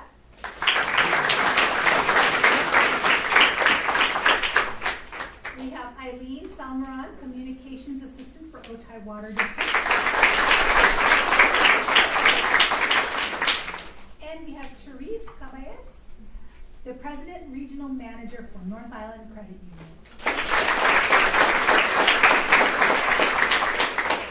And again, we want to thank our sponsors who made it possible for us to have our awards and the prizes that are coming up and helping to make this event possible. The Chula Vista Noon Rotary. And the Chula Vista Sunrise Rotary. So thank you. So before we begin, I'm just going to make a few important announcements to kind of get us set up and ready. And I'm going to show you the first one. So I'd like you to all join me in pulling out your phone, if you have one, if you have the device, and making sure that it is on silent or off so that we don't have any crazy ringtones going off in the middle of our speeches. So I'm checking mine to make sure mine's off too. So if you can all do that for me, that would be great. We are asking that no recordings or photos be taken during the speech contest time. You'll have time to beforehand, after, there'll be pictures that you can have taken, and of course we have the recording going. During the speeches, there will also be no entry or exit during the time the students are giving speeches. So if you need to leave the room, you can wait until the students are finished, because when they're finished, they'll go and sit down, and then we can open the door for anybody to go in and out of the room. So while they're giving speeches, we're going to stay still and quiet and give them our best attention, right? For those needing restroom facilities, you can find restrooms right outside the door behind the registration desk, and there are some other bathrooms down the hall as well, so a volunteer can help you if you need to get to a restroom quickly. They're right out there for you. As a reminder, all speeches should be between 3 and 5 minutes. There will be a 5-point penalty for speeches that are under 3 minutes or over 5 minutes. You all practiced that, right, when you were doing your speeches at school. Each speech will be timed with scores recorded on a 50-point scale. In a tie, the first tiebreaker will be for content, so the total points for content, and then followed by poise and delivery, and the total points for that. So that's how we would, if there were two people that came in with the same score. After delivering their speech, the students will have a seat right here in one of the first 3 rows, and they will stay in the room with us for the remainder of the speeches. So they'll be outside during the speech time until it's their turn to speak, and then we'll have a seat over here.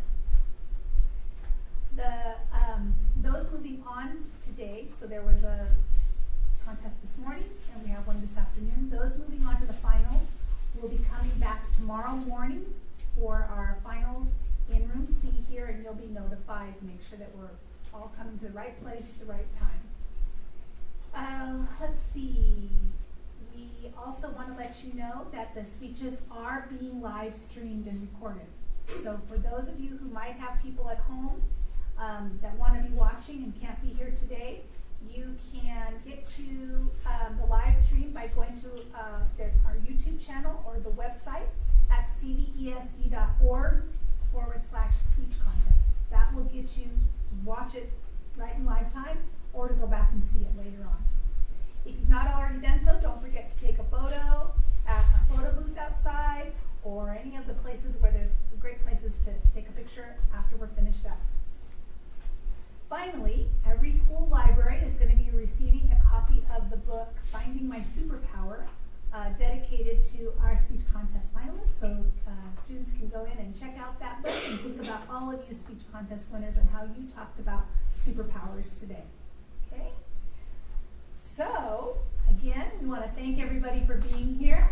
And who's ready to get started? Yes? Okay. Kind of, sort of. I would like our speech contest participants to please stand and face the audience for me. So stand right up where you are and face the audience. Let's give these amazing students a big hand.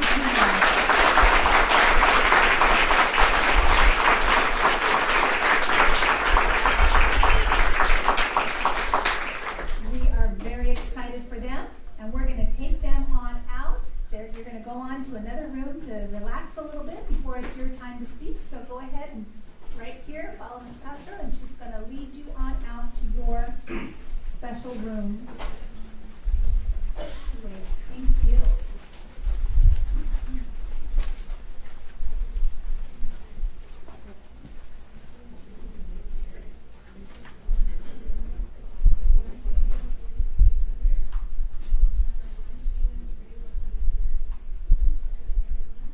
Okay, so here's what I know. That really, those people walking out of the room, they're not the nervous ones. The nervous ones are all of you sitting out here, right? We know how nervous some of you are about this. It's so exciting. I'm here to tell you that you are in store for an incredible afternoon. These children are going to amaze you off your socks. So enjoy, get settled in. We're going to have a great afternoon together hearing about superpowers. All right? Thank you.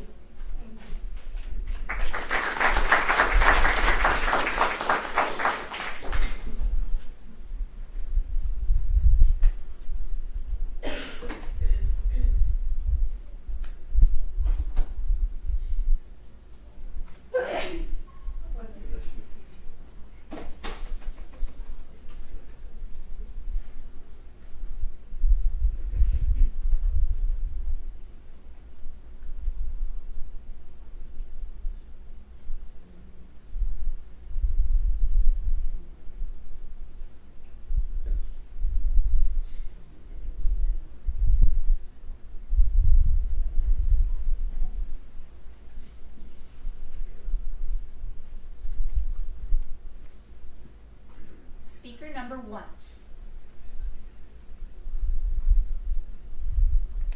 If you could have one superpower to change the world, what would it be? Maybe healing powers to heal injured and sick people, or super strength to save people in dangerous situations? What if I told you that everyone here has a superpower waiting to be realized? The power of empathy is a power that we all have. Empathy might not sound as cool as super speed or teleportation, but if we all try to empathize with each other, the world could be a more peaceful place. The power of empathy is the ability to understand and share the feelings of another.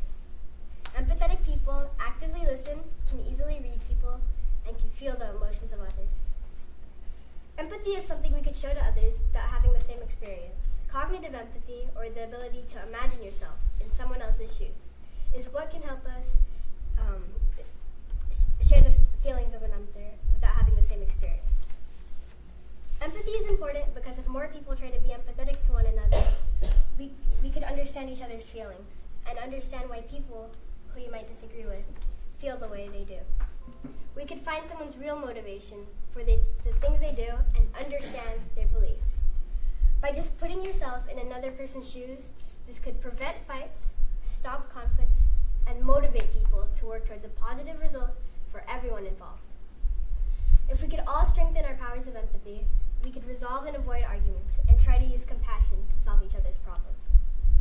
Even if you don't think you're an empathetic person, you can still change that. Albert Einstein, renowned physicist and Nobel laureate, once said, "Empathy is patiently and sincerely seeing the world through the other person's eyes. It is not learned in school, it is cultivated over a lifetime." It may seem difficult, but you can learn and become more empathetic over time. Practicing listening skills and practicing paying attention to body language can help develop and unleash the power and potential of empathy. In conclusion, empathy is used to feel and understand what other people are feeling. Using empathy can help stop conflicts, and empathy can be picked up over time. In the words of former President and Nobel Peace Prize winner Barack Obama, learning to stand in somebody else's shoes, to see through their eyes, that's how peace begins. And it's up to you to make that happen. Empathy is a quality of character that can change the world. Empathy is an important trait to have, and just like a superpower, can be used for a positive change. Thank you.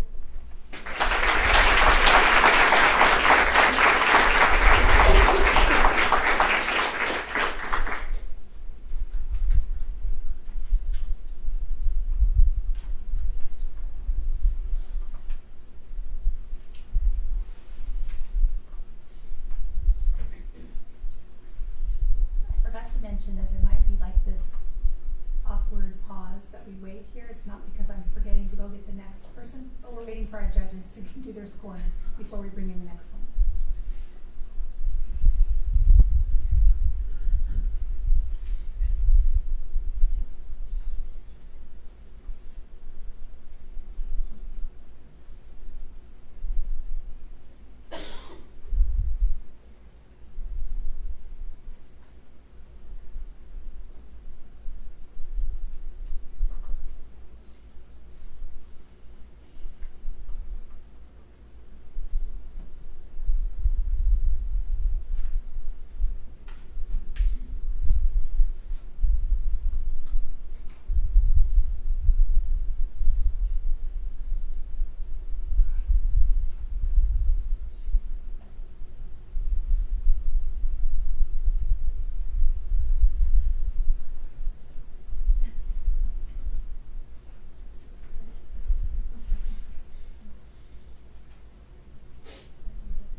Part 2. If you could have any superpower in this world, what would it be? Would you want the ability to fly? Perhaps turn invisible? Or how about the ability to breathe underwater? What if I told you that I have a superpower? Even more, what if I told you that each and every one of you has a superpower? Hello, my name is Sofia Garcia, and I'm here today to explain to you how each and every one of you has a superpower, and only you have the power to unleash it. That superpower is the power of speech, and this power can create a vigorous and kind impact on our world. When you think of superpowers, I bet you all probably think of Spider-Man or even Superman. But superpowers can come in all forms, and it doesn't just mean you have to fly or get bit by a radioactive spider. Believe it or not, speech is a superpower. It's an extraordinary force with the ability to uplift, inspire, and even create change. The most amazing part is that all of us here today possess that power because we all have a voice. And when we use it for good, we will create a positive change in this world. There are many important issues in our world, that most of which will affect future generations as well. So how can we unleash a superpower for change? Well, your power requires action. Just like Superman requires a cape and Spider-Man needs his webs. Sometimes that action can be just as simple as asking a question, or perhaps even something more intimidating, like joining a march or standing up to something that you think isn't right. Many of you can have different issues that concern you, perhaps something small, local, or maybe even a global issue. That action means speaking up, because sometimes it only takes one person, one individual with courage, kindness, and an open mind to change the world. There is no bigger example of this impacted power of speech than that of Martin Luther King Jr. His speech, "I Have a Dream," became a voice that empowered many. He's an example of a true superhero who fought for the rights of people of color, not by flying, but by using the power of speech to unite communities for a cause. He ignited a passion for change, inspired many to do so, to change the course of history. He positively impacted the world using just his voice, just like all of you can do. Unleashing your power can be intimidating or even scary. You may think that your concern isn't that important, or that speaking up won't matter. But your questions are valid, and your concerns are important. You may not realize it, but your concern may relate to others. And by giving it a voice and unleashing it, you may become a voice for others, just like Martin Luther King. So remember to let go of that fear and ask those questions that you've been meaning to ask. Understand that your feelings do matter and that they are important. If you need more proof, look at all the amazing student speakers here today. It is through speech that we express our opinions, share our experiences, and create action. So let these speeches here today be a source of inspiration, perhaps a call to action, or be the words that encourage you to strive for greatness and unleash your power of speech.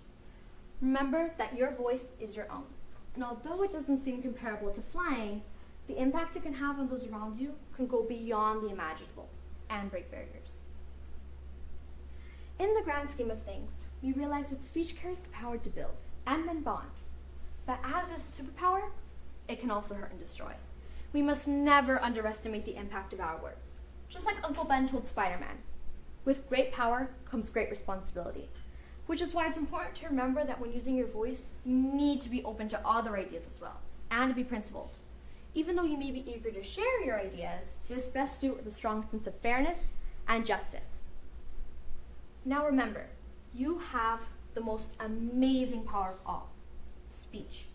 Use it with intention, purpose, kindness, and conviction. Your words matter, and they have the potential to change lives, shape destinies, and even ignite change. So embrace your power of speech, use it for good, and become a superhero for positive change in this world. Thank you.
read.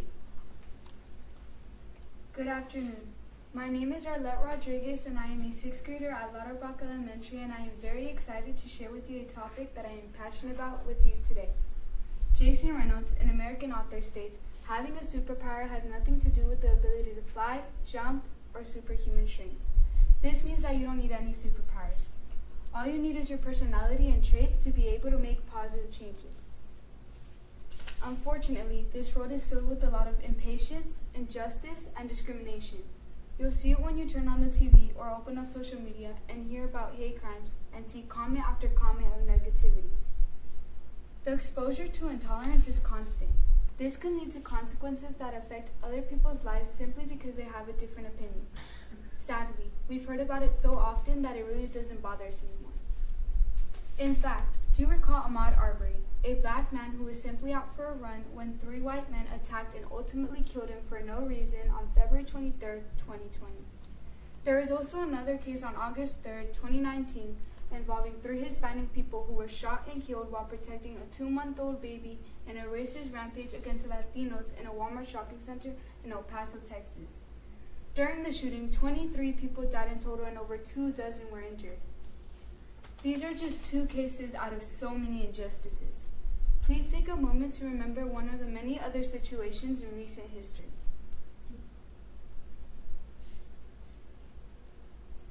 There have been so many occurrences of hatred that it wouldn't be surprising if each of you thought about a different example. You're probably wondering how this all ties to using superpowers for making a positive change. We all have the ability to use the superpowers we have in us to fight intolerance. One superpower we can all develop is the ability to learn about different people and different cultures to change your perspective towards others. We can all think of a time when somebody had a different opinion or idea and our first reaction was to argue or disagree. Before reacting, I encourage you to think about how their experiences and situations. This might be their reality. Instead of getting upset, imagine how you would handle the situation if the roles were reversed. A second superpower we can all develop is respect towards others.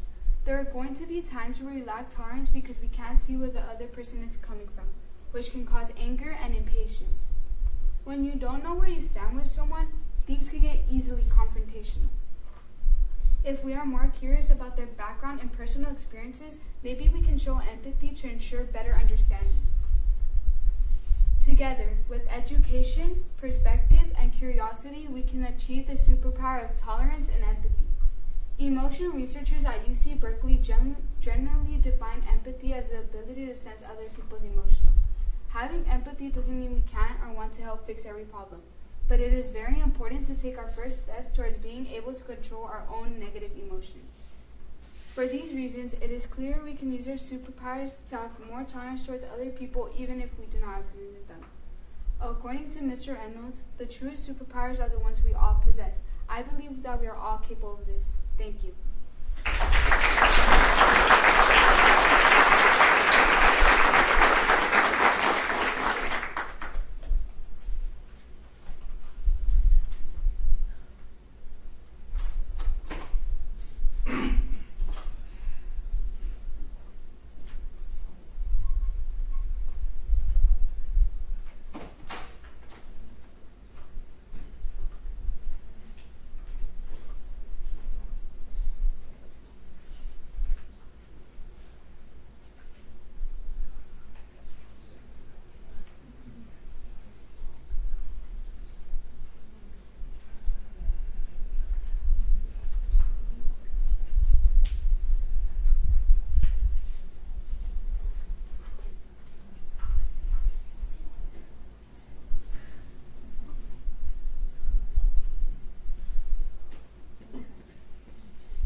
and gentlemen. Have you ever heard of simple words as superpowers that can change the way you think of the world? Hi, my name is Diego Martinez, and I think the world needs a change. So today, I'm going to be telling you guys about 3 superpowers that we can all do as a community. Number 1, being selfless. Number 2, kindness. And number 3, loyalty. To start it off, I'm going to be talking about selflessness. Being selfless is important because, according to believeInMind.org, it states, being selfless could always communicate and contribute to a positive change. For example, let's say you donate to a food bank or a charity. Imagine how far your donation can go. Imagine the numerous families you will be able to help out with that donation. Just imagine. The second superpower that I'm going to be talking about is kindness. Kindness is one of the easiest superpowers that we can all do as a community, and I'm going to tell you why. According to kindnessmatters.org, it states, being kind can make the world a happier place for everyone. Not only that, it also states, being kind can boost feelings of confidence, being in control, happiness, and optimism. Let's say you see a homeless person on the side of the street. Like most people, they will just drive past them, walk past them, or simply just ignore them. Not people with the superpower of kindness. People with the superpower of kindness would do anything to put a smile on their face. And a smile on their face would bring a tear to anybody's eye. The last superpower that I'm going to be talking about is loyalty. Loyalty is important because, according to verywellmind.org, it states, being loyal could help boost strong relationships, social support, and mutual emotional health. Let's say your friend is getting bullied at school. To prevent this, you can confront the bully and tell them to stop. And with that, I chose these 3 superpowers because they impose the best change on the world. Are you going to become a superhero or keep living in a world of sadness?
Speaker number 5. Today, I would like to talk to you about superheroes. No, I don't mean Spider-Man or Batman. And yes, we all love them and enjoy seeing them save the world. Every single time. I'm talking about you. Yes, you, the person sitting right in that chair. What if I told you that you were also a superhero? Yep. Within each of us, there's an unlimited amount of potential superpowers just waiting for us to unleash. And I'm here to tell you how. Hello, my name is Juliana Aguilar, and I'm a 6th grader from Mueller Charter School. It is time for us to channel our inner superpowers. Kindness is a superpower that we can all dig up from within. And not only that, but it can enhance other important superpowers like positive thinking and resilience. First, let's have a discussion about what these superpowers are and how they can create a positive change. The superpower of kindness can work in many different ways. Kindness can heal you internally. And not only that, but it can enhance other important superpowers like positive thinking and resilience.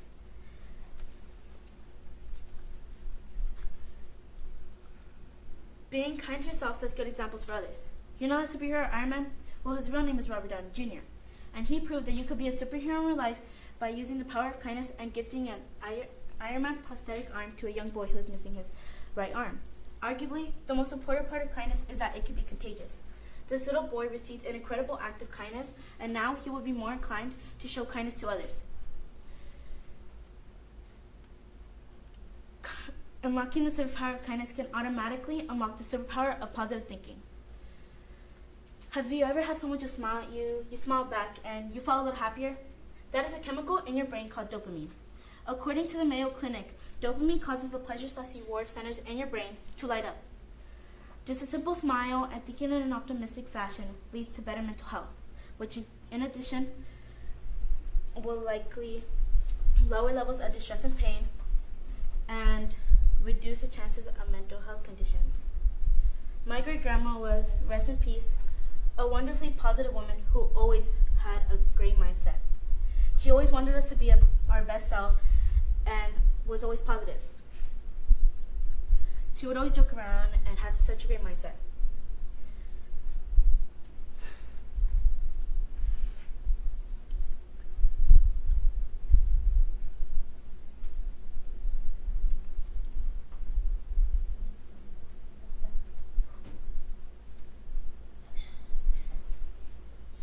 In order to fight through the tough times, like our superheroes do, we need to have the power of resilience. Resilience is the ability to bounce back from challenges. When you are resilient, you are better equipped to handle stress, reduce the chances of mental health conditions, and improve your emotional state. But the most important benefit that resilience offers is the ability to face new challenges. Resilience can be one of the most important superpowers that we require and need. We need resilience to be kind to those who might not be kind and to change negative thinking into positive thinking. Now I'm sure you're thinking, how do I unleash my own superpowers, Juliana? I want to be a superhero too. Don't worry, I got you. First, showing kindness to yourself. This means sometimes putting yourself before others, checking in with yourself, asking yourself, how am I treating myself right now and can I do it better? Next, changing negative thinking into positive thinking. Surround yourself with positive people like I did with my great-grandmother. Identify areas in your life that you can change for the better and put this positive thinking into practice. Start small with just one tiny change. Baby steps, people. Finally, developing resilience. Stay hopeful. Learn from the past. Don't get hung up on it. Know that the future has meaning and can be bright. At Mueller Charter School, we learn to understand ourselves and others through Leader in Me and the 7 Habits. Habit number 4 is think win-win. It's all these superpowers in one. Thinking in a win-win mentality is when you think of benefits for yourself and others. Thinking win-win, kindness, positive thinking, and resilience is needed for everyone to win. Anyone could do it. Talk about buy one, get 2 free. Now before I go, I want to issue you a challenge. I challenge you to take a long, hard look at yourself and ask yourself, what is my superpower? And how can I learn to make a positive change in this world? Thank you for listening.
Superpower I Have by me, Felix Ramirez. As you know, today across the globe, citizens worldwide do not have the knowledge to progress and form a clean society. I can unleash my superpower of knowledge by using math skills on budgeting and financing, using history knowledge to educate others, and using science skills on problem solving. In the first place, I can share my knowledge of math to understand the world better. According to 10 reasons why math is important to life, math helps us with problem-solving skills. Analytical thinking refers to the ability to think critically about the world around you. This means that math skills can be used in many scenarios and cases. For example, you need math skills for calculating restaurant bills and tips or doing business with taxes.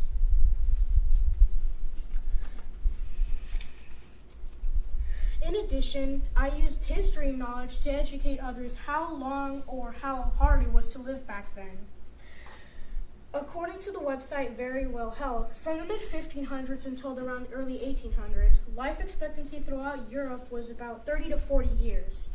In other words, you could only expect to live a maximum of 40 years in Europe in the 1800s. For example, Europe had a lot of problems with birth defects. That's why so many people died at a young age of 40 and 30.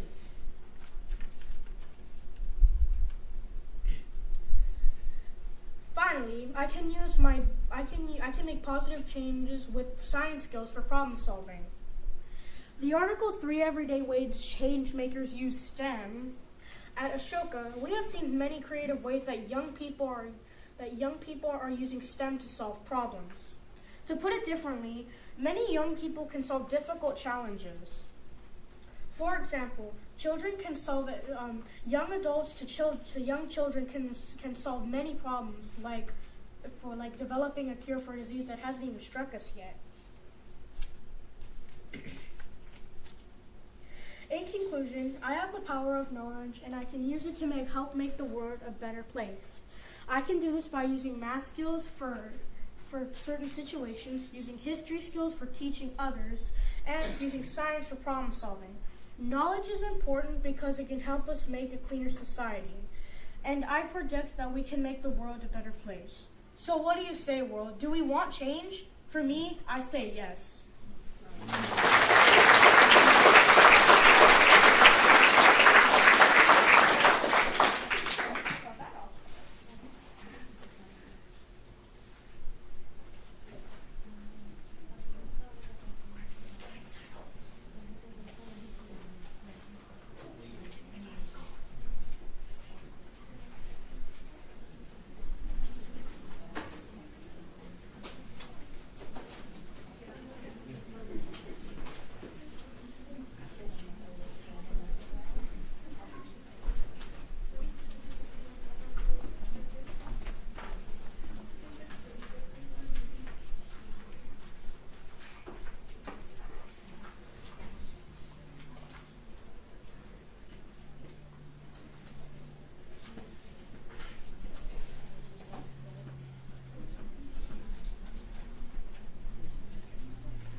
Number 7.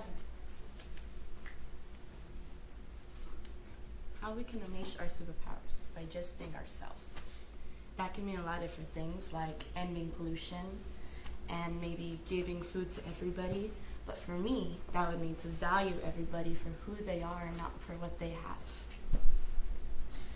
People can be greedy because there's something inside of them that they don't have happiness, that they don't have love. And we need to value them for who they are and not for what they have. Meaning that if you see a person who's homeless, you can befriend them and make sure that they're not selfish or sad inside because they're homeless. If you go downtown, you'll see homeless people. You might even see a child who's just happy that they have this one little toy or even a stray dog on the side of the street with them. And that can show us that we don't need a 5-story house or $20 billion on our bank account, which we will all love to have, but that's not what we need to make us happy.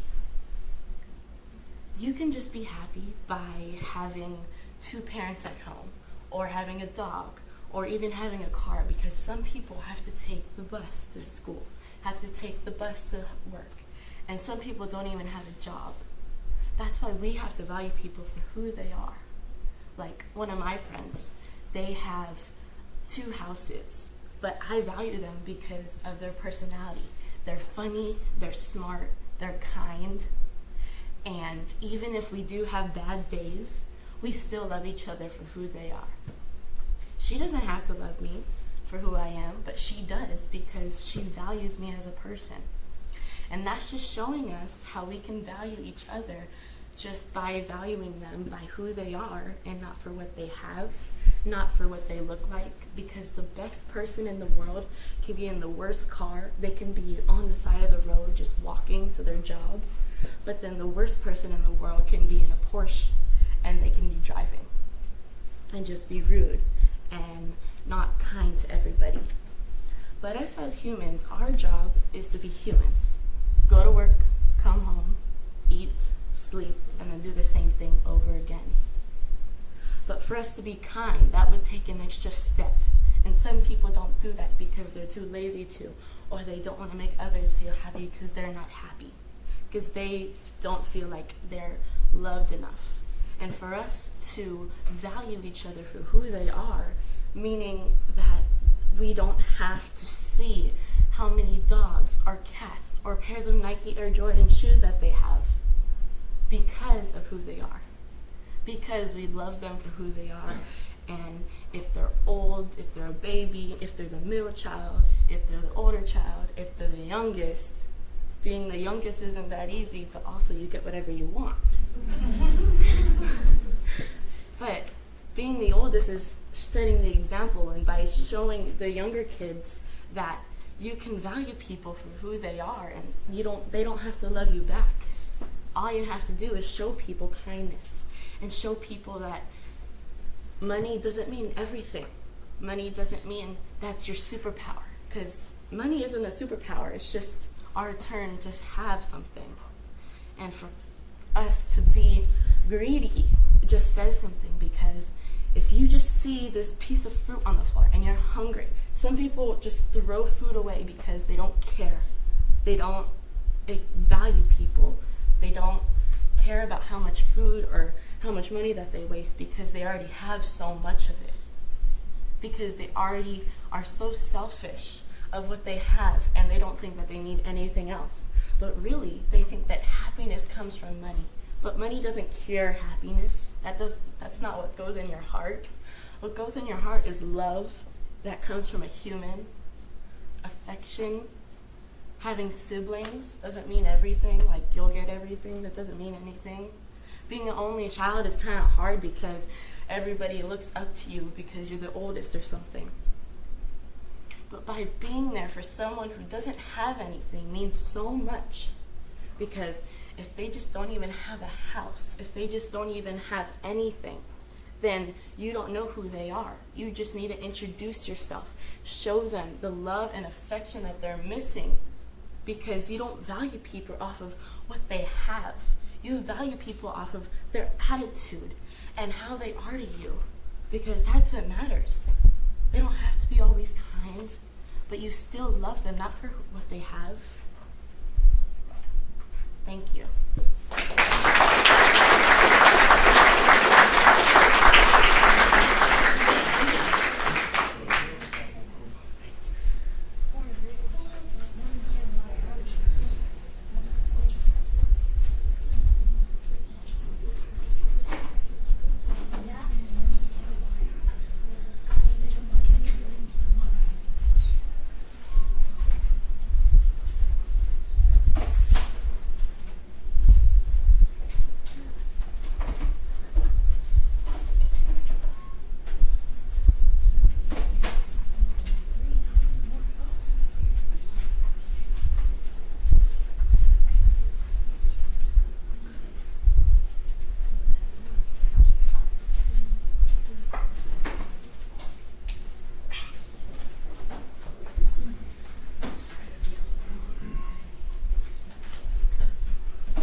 Speaker number 8.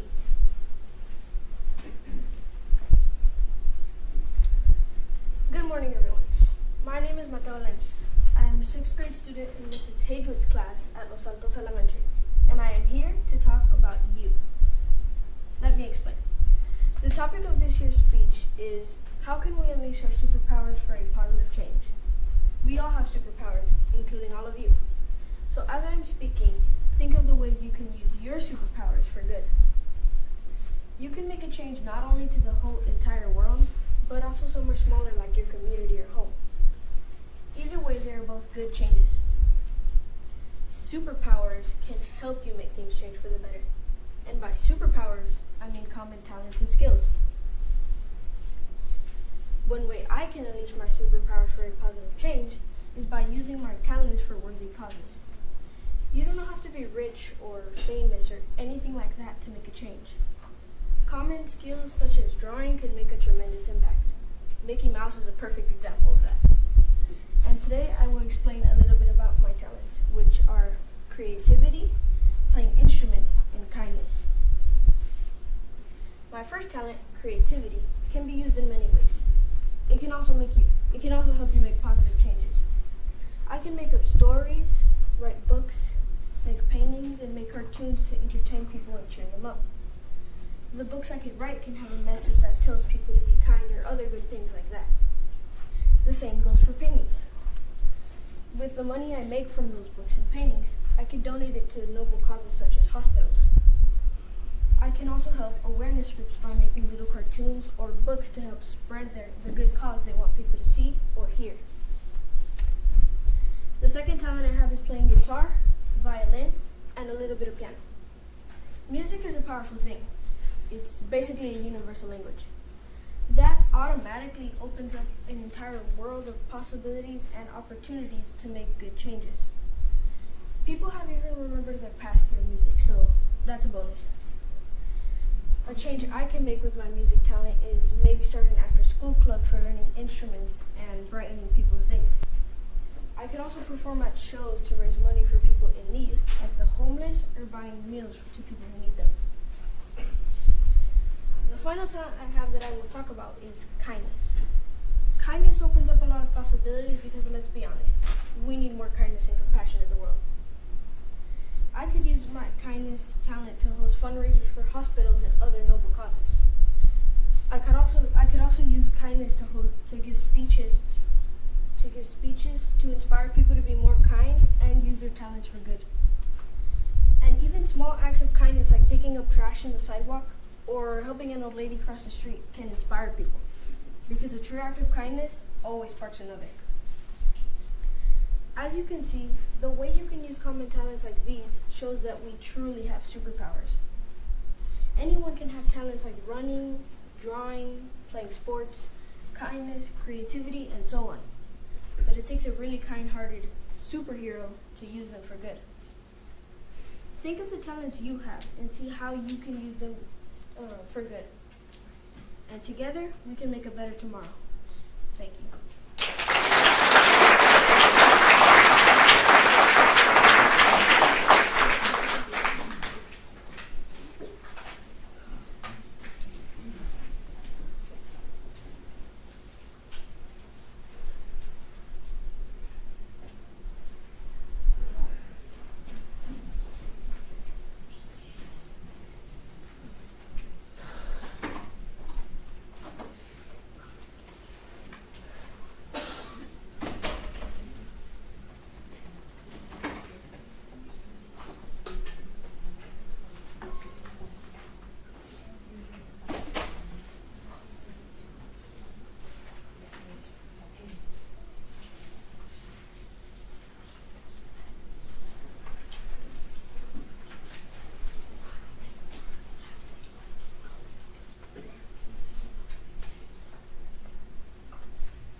Speaker number 9.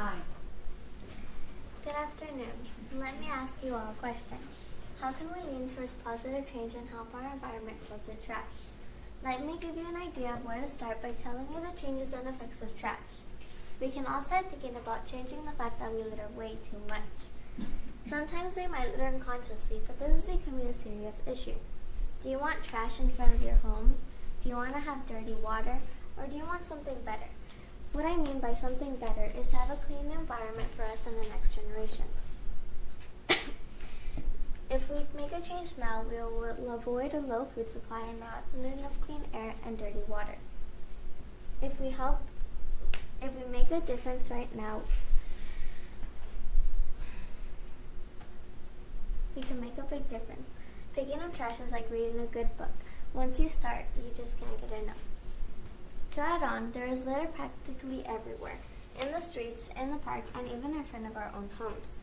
The amount of trash that someone might drop from their car or while they're on a walk, accidentally or on purpose, may not seem like a lot, but there are 8 billion of us on this planet, and that is a lot of trash being thrown away by us that will eventually add up and hurt our world. For example, every time it rains, the trash near the storm drains will always end up in the ocean and affect the food we get from the sea. But we still do it anyway, knowing the consequences. I went to the mall last week, and on my way there, I saw a grassland bigger than a football field. This was caused by the last rainstorm. A lot of the trash from the Tijuana River ended up in that field, and now trash there is making its way to the Pacific Ocean. Seeing all that trash there, you cannot imagine what almost 90% of that trash there was. Plastic. To me, that was devastating. Did you know that the trash in the ocean is not only affecting our water resources, it is also affecting the air that you and I both breathe? If you see a trash can that is full, don't just throw your trash on top of it or beside it.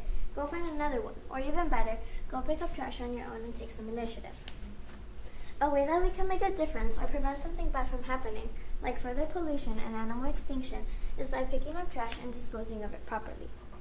Imagine this. One little piece of trash ends up in the ocean, then a fish comes by and eats that piece of trash, and that fish gets sick, and we eat that fish. So you see, just by that one very little piece of trash, it leads back to us. You see where I'm going here? So let's go outside for just a bit and help the people who are already picking up trash. A great teacher once told a group of peers and me that he goes out just for 5 minutes a day with a bucket and a grabber and picks up trash. Do you guys know where all our trash ends up?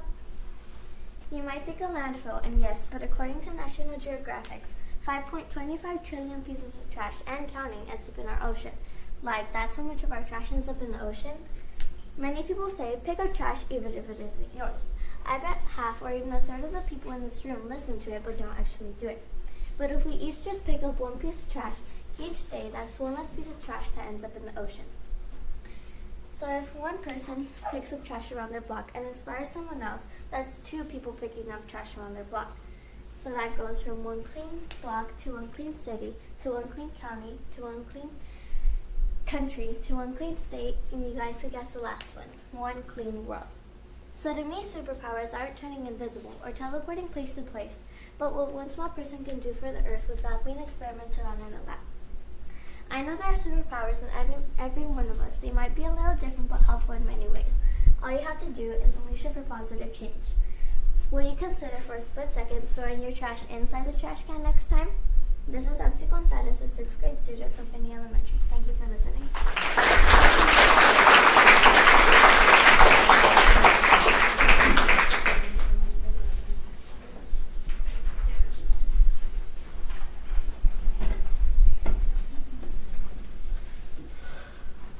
All right, I'd like our first row of speakers to please stand and face the audience.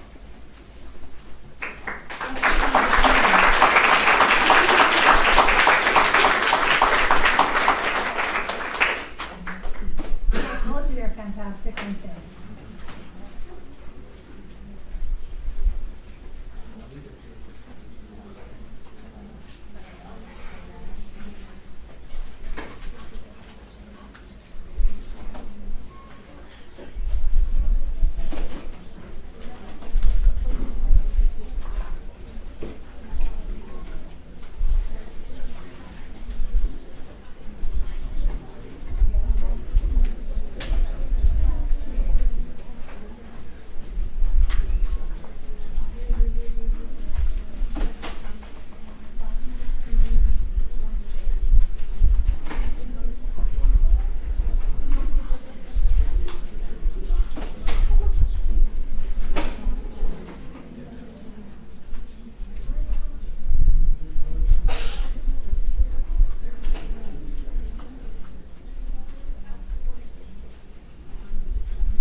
Number 10. My speech is from my heart, not from the paper.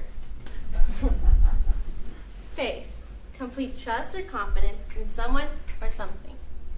Trust, assured reliance on the character, ability, strength, or truth of someone or something. Hope, feeling of expectation. 3 superpowers that any human being can unleash. I bet that when people hear the word superpowers, they think of the ability to fly or teleportation. But I think not. Hi, my name is Janice, a proud Falcon from Vista Charter School. And to me, faith, trust, and hope are the real powers here. Most humans think faith as a religious term, which they're not wrong. But faith is also believing in a friend or family member without knowing what will happen next. It's also having faith in yourself. ArcadeaLife.com shares that experiencing faith can give life satisfaction and happiness. Now that you know some benefits of experiencing faith, how can you unleash them? Glad you asked. You can start by being loyal and having commitment in every little thing that you do. It can be hard trusting others when you can't trust yourself.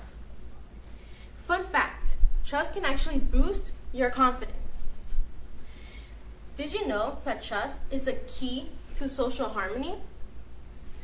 So, to unlock this key, you should have patience and self-compassion. Have a support team who you know you can trust.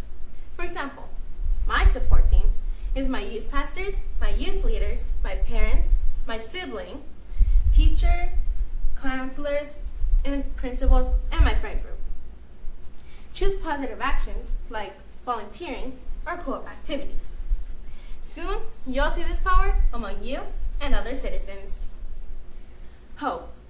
The Lord delights in those who put their fear in Him and who put their hope in His unfailing love. Psalm 147:11. Hope gives you a reason to get out of bed, increases self-worth and self-belief, and can improve your mental health. It provides physical and psychological well-being. Hope comes with the whole package, people. And here's how you can have it. Time.com recommends to tap into your imagination, to set a meaningful life goal. Last, but definitely not least, most importantly, give yourself permission to be hopeful. Faith, trust, and hope are powers that can change the world. These are emotions that are equivalent to unleashed powers. When I started using these powers in my life, it not only changed my life, but the life of the people around me. So, after listening to me, are you going to go unleash these powers? And if you already have them, take it to the next step and help someone else unleash them. Maybe you'll be the next hero without a cape. And that's a Proud Falcon out.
Speaker number 11.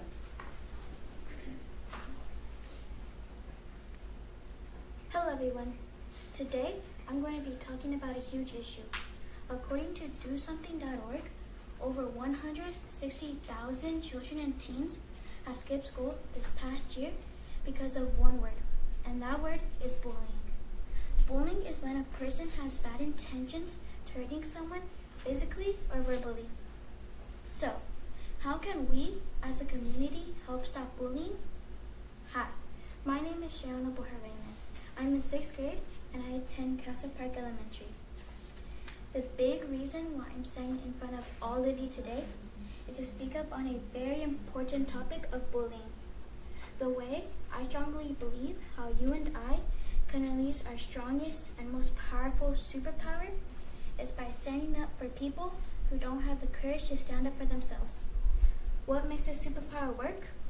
Well, it makes it work by using your amazing voice. Someone who used their voice was someone I look up to, and that person is Dr. Martin Luther King Jr. He fought for equality. The different ways he fought for equality was by doing peaceful protests and very engaging speeches. If you were sitting here thinking, how does this have to do with bullying going on today? Well, as most of you may know, bullying up to this day is still very much going on in this world today. Bullying may have started in the 1980s. However, bullying became a major issue in the early 2000s. And as the time and day goes by, more and more kids around the world commit suicide due to the main reason of bullying. How can you make a positive change and fight off a bully, you may ask? Well, keep listening. You can fight off a bully by telling them to stop or to leave you alone. If they continue, what you can do to make a change is to tell a school counselor, principal, trusted adult, and even your own parents. I know it can be hard to open up about these kinds of issues, but I can assure you that you are and will make a positive change by doing so. You're most likely thinking to yourself, how would I know it can make a positive change? I know this because people at my school, and probably many other schools, they resolve bullying and making fun of people issues with awful physical fights. They then find themselves sitting in the principal's office for detention. So, if you are getting bullied and want to resolve the issue with fighting, think harder. If you are wondering, how does bullying even start or possibly develop into something terrible? Keep tuning in. It can start by what's going on at home. Maybe they have family issues or family members passed away. Another way bullying can start is by them feeling insecure about themselves, like their body image. This can cause the bully to take out all their unhappy emotions out on people who maybe didn't even do anything to them. You should use your voice and be a superhero like Superman and Wonder Woman. Now use your superpower and go save lives. Once again, my name is Shayana Bohar-Bayman. I'm in 6th grade and I attend Castle Park Elementary. Thank you all for listening to my speech. Have an amazing rest of your day. Thank you.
Speaker number 12. How can we unleash our superpowers for a positive change? Think of that. That's an interesting question. There's a lot of things we can do for a positive change, but I think kindness is the most important. Acts of kindness can make the world a happier place for everyone. It can boost feelings of confidence, happiness, and cheerfulness. Kindness may also encourage others to repeat good deeds, contributing to a more positive community. And I'm not only talking about being kind to each other. You can also be kind to the environment, such as picking up trash, recycling, or you can even plant a tree. These simple acts could help your community in a positive way. Okay, now we established that being kind to the community and to each other can make a more positive community. But what's missing, you might ask? Well, we aren't kind to the earth. This is our world. and we're not protecting it just because we're littering, burning fossil fuels, and deforesting. And these are only few examples. We have to take care of our earth by being kind. We also have to practice being kind to the animal kingdom. One example of why we need to be kind to animals is in 1926, hunters hunted wolves down to extinction in Yellowstone National Park. This led to huge environmental impacts, leaving other herbivores eating grass all day, not worrying about predators. But luckily, in the mid-90s, Yellowstone brought back Canadian wolves to repopulate and to balance the food chain, bringing everything back to normal. This shows how not being kind to animals can lead to serious consequences. Let's respect animals. Remember, they are like us. They feel pain, loneliness, fear, frustration, and love. Animals help us be better humans, so let's respect them. Another superpower we have as humans is the power of love. Do you know how many wars are going on right now? 32 conflicts worldwide. That's a lot, don't you think? Love is what we need. Wars are created by not treating each other equally. Also, some countries want to obtain more and more power, no matter what or how they obtain it. If we respect, love, and be kind to each other, this world can be a better place. As Dr. Bohannon said, kindness is a wonderful way to let another struggling soul know that there is still love in this world. This school is explaining how love in this world can make a loving place, but we have to love each other. Now, going back to the idea I stated earlier, the 32 conflicts worldwide, do you know what caused them? Well, for example, the war of Palestine versus Israel. The consequence was people hated each other, which sparked a war due to cultural differences. Cultural differences are people with different cultures. Some people don't respect each other's culture or race. Remember, we're all humans, so let's respect each other. That war has been going on for more than 75 years. Imagine all the pain, suffering, and deaths. And that's only one war. Another conflict going on in the world is Russia and Ukraine. Russia and Ukraine were both part of the Soviet Union, part of the same population, same people. This means families were divided by the cause of political differences, causing, again, pain, suffering, and deaths. Let's change our behavior to be more kind, respectful, and loving. We can make an impact on the world. So let's make this world a better place. Thank you.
Speaker number 13.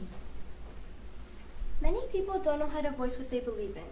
There's some instances where they're afraid to use their voice. However, some people do know how to express themselves, such as comforting or convincing one another. I consider myself one of these people. Good afternoon. My name is Nelly Sarmiento, and I use my voice to bring about positive impact. I'll be using this time to discuss how I let my voice be heard by speaking up for myself as well as other individuals, the singing aspect of making an influence on someone's well-being, and educating others on what's right.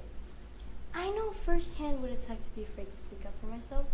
I've gone through people mistreating me, in particular my appearance and my intelligence. In the moment, you feel intimidated to make yourself heard, even though you know these spiteful comments might not be accurate. I've learned to overcome these negative thoughts with the help of someone, whether that being my family, friends, or even teachers.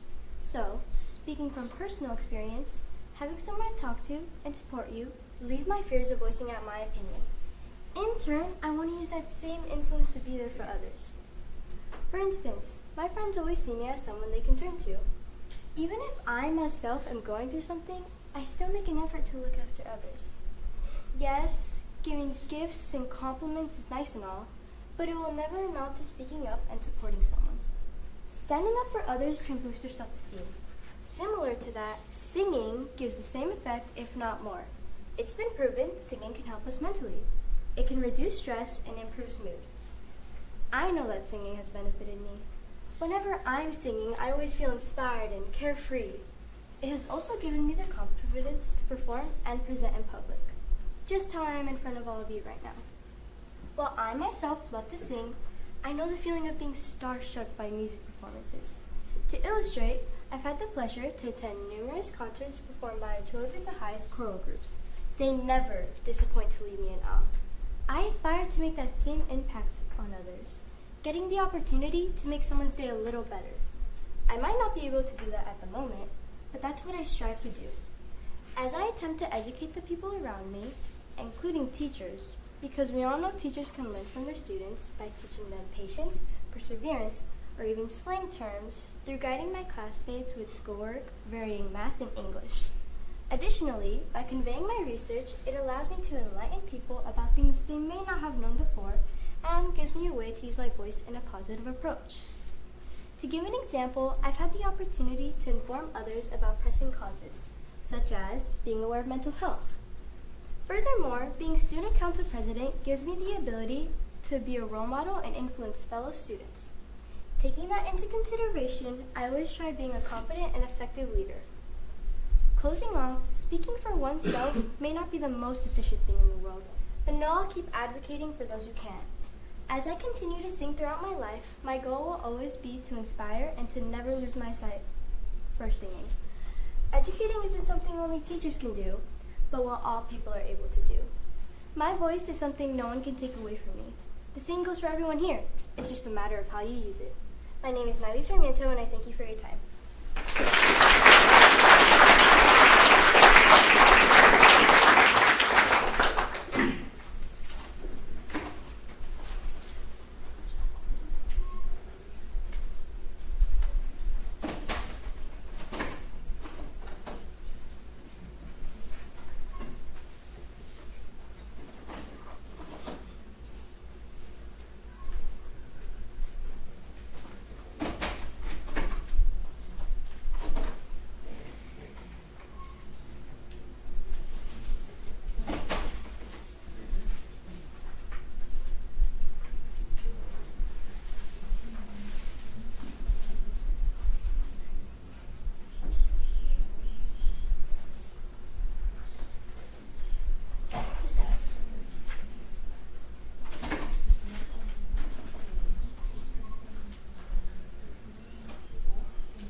Speaker number 14.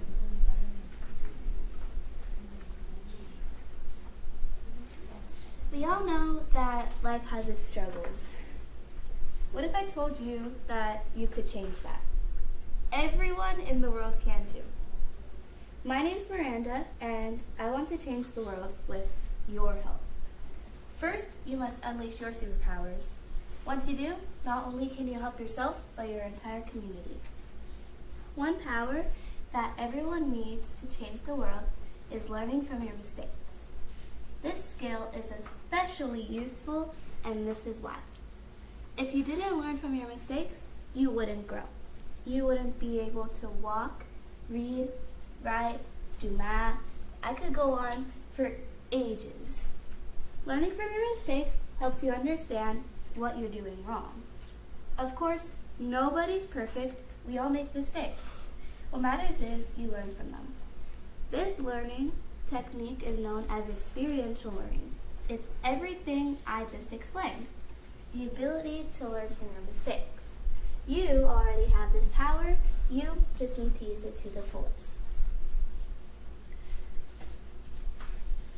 Another important superpower is leadership. Leadership is probably one of the hardest powers to master. Good leaders are getting harder and harder to find nowadays. Leadership is a skill we all can develop. As a leader, people will look up to you and ask for your approval.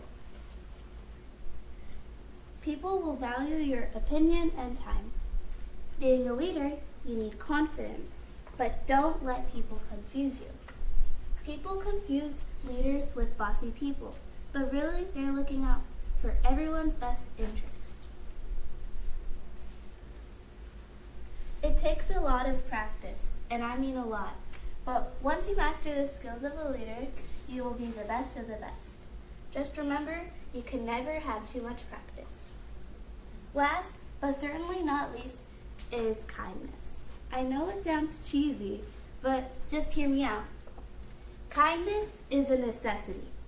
Without kindness, people would constantly be fighting. At school, at home, at work, even at extracurricular activities, you need to be kind. Last year, I had gotten bullied a lot at my old school. It had gotten to the point where I decided to move to a new school. I got lucky enough to stumble upon the kindest people in the world. My peers, my teachers, even my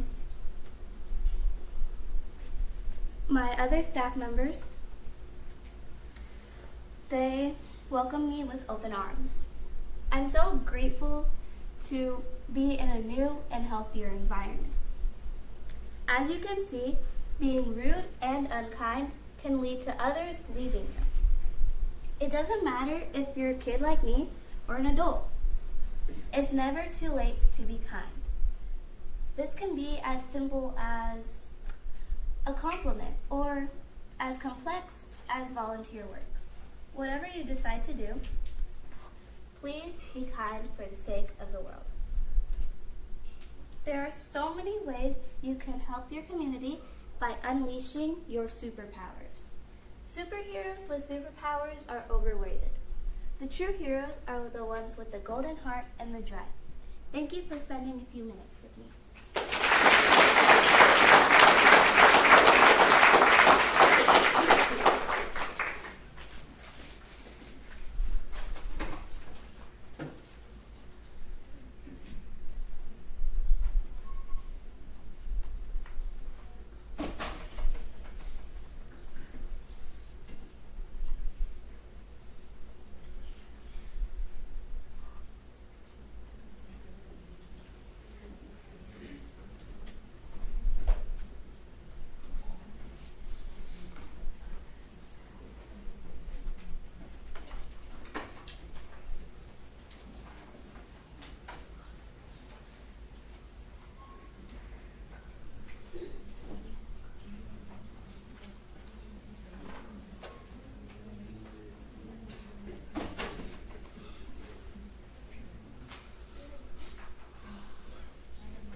number 15.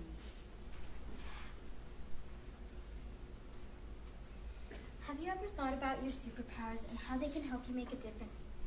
Well, they can, and there are many ways our superpowers can affect the people and things around us. Not like flying or teleportation, but the kind of superpowers we can use every single day to become better versions of ourselves. One of these superpowers is inspiration. Inspiration can be used in many different ways, and one of them is to inspire other people to do good. Maybe you have a younger sibling and you want to set a good example for them, so you clean up your room. This could show them to clean up their own room. Another example could be if one person recycles and another is watching, they might want to recycle for themselves. This is the butterfly effect, or a chain reaction. A chain reaction is when someone follows the actions of another person because they feel inspired. Another great way to use inspiration is by encouraging collaboration and involving others in decision making. Other people feeling able to share their ideas can also lead to a sense of acceptance. Another superpower we can use is momentum. Momentum keeps you going in one direction. It's up to you to decide what direction your momentum takes you in, a positive direction or a negative direction. A positive momentum will help us reach greater results, while a negative momentum will just bring us down. A good way to break a negative momentum, though, is by looking at other people with a positive momentum and identifying what's working for them. I find that people often overlook the value of momentum, but it's very important. Positive momentum will keep us going, even when it gets tough to move forward. Maybe you put off a goal because it's difficult to accomplish. This is when we most need it to keep us going. We can use momentum especially when setting goals. To find a positive momentum, we must set clear goals and put effort into accomplishing them. We also need to be able to take risks, even if that means taking a step outside your comfort zone. The final superpower I would like to talk about today is gratitude. I think gratitude is one of the most important qualities to have. It means showing thanks or appreciation for something or someone. Thanking somebody for a meal can be one example of showing gratitude.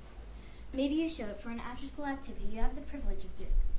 Gratitude is necessary in many situations, although it's difficult to show gratitude to somebody when you're face to face. It's definitely worth it. Other people might even see you in a completely different way if you show more gratitude towards them. Did you know that being more grateful can build and strengthen your bond with another person?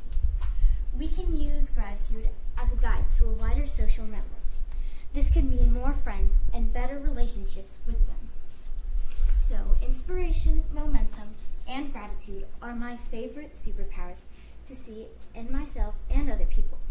But these are just a few of the many examples of superpowers we can use in our everyday lives to make a positive change. So go inspire other people to find their momentum and show gratitude to those who inspired you. Thank you.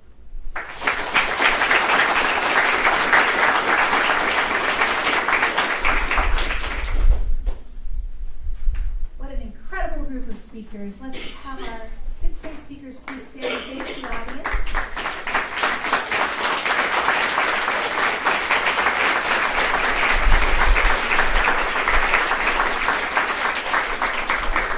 Fantastic job, 6th graders. Go ahead and have a seat. You did an outstanding job, and we are so excited to hear you today. We're going to get ready in just a few minutes.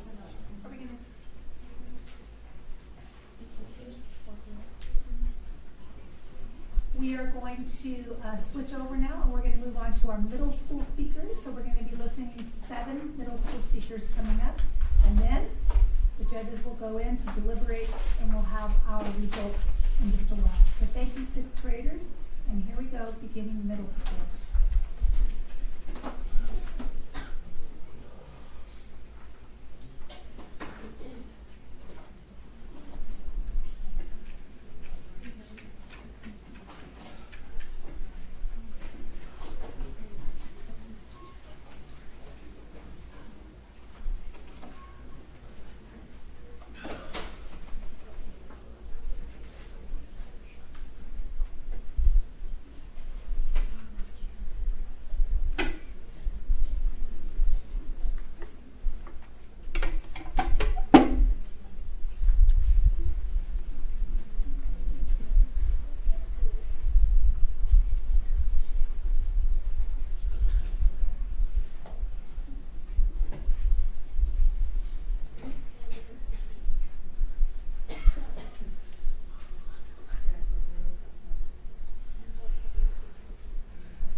number 16.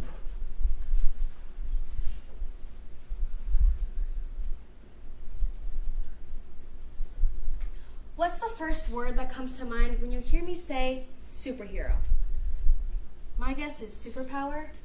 Superman can fly, the Flash has incredible speed, the Hulk has super strength, and Spider-Man can swing around like Tarzan.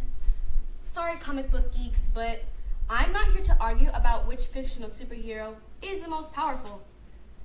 Actually, I think DC and Marvel have it all wrong.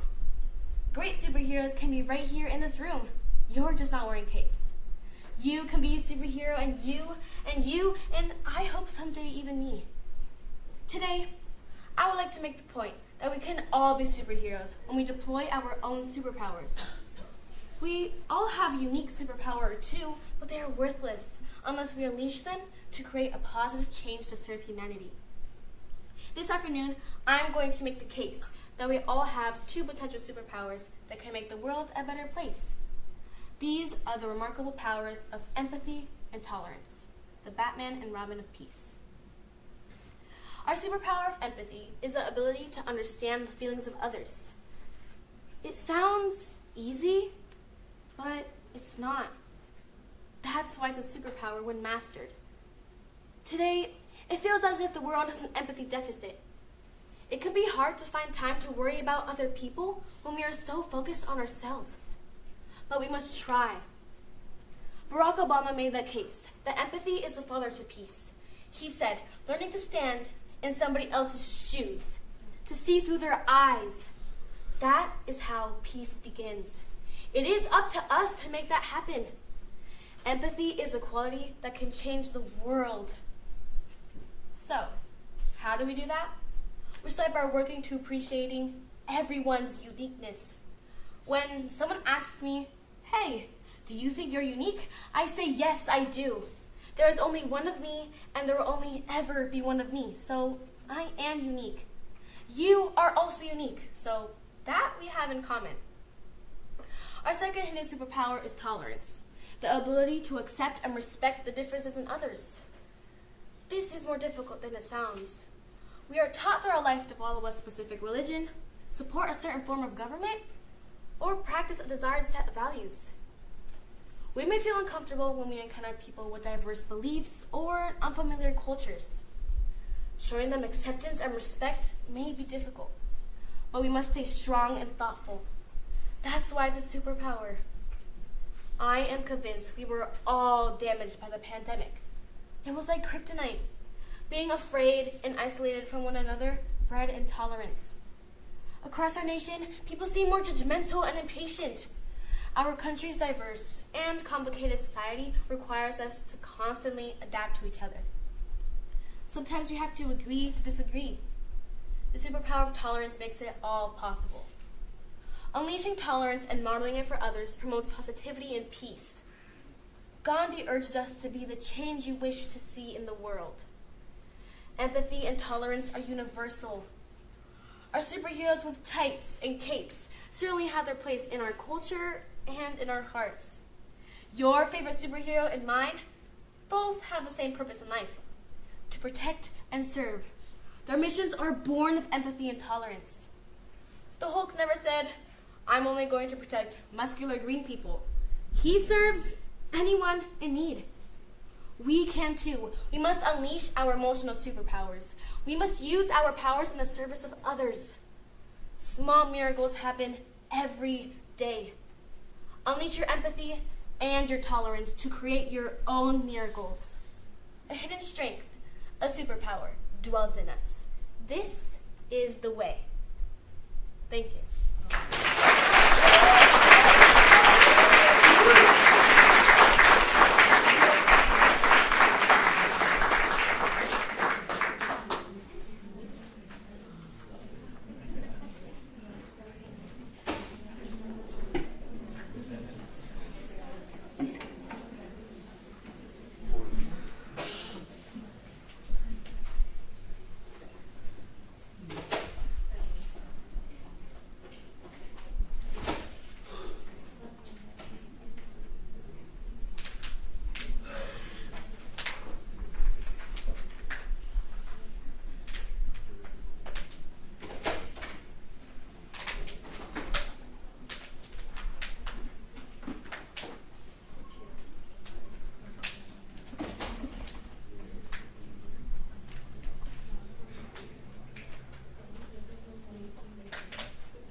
number 17.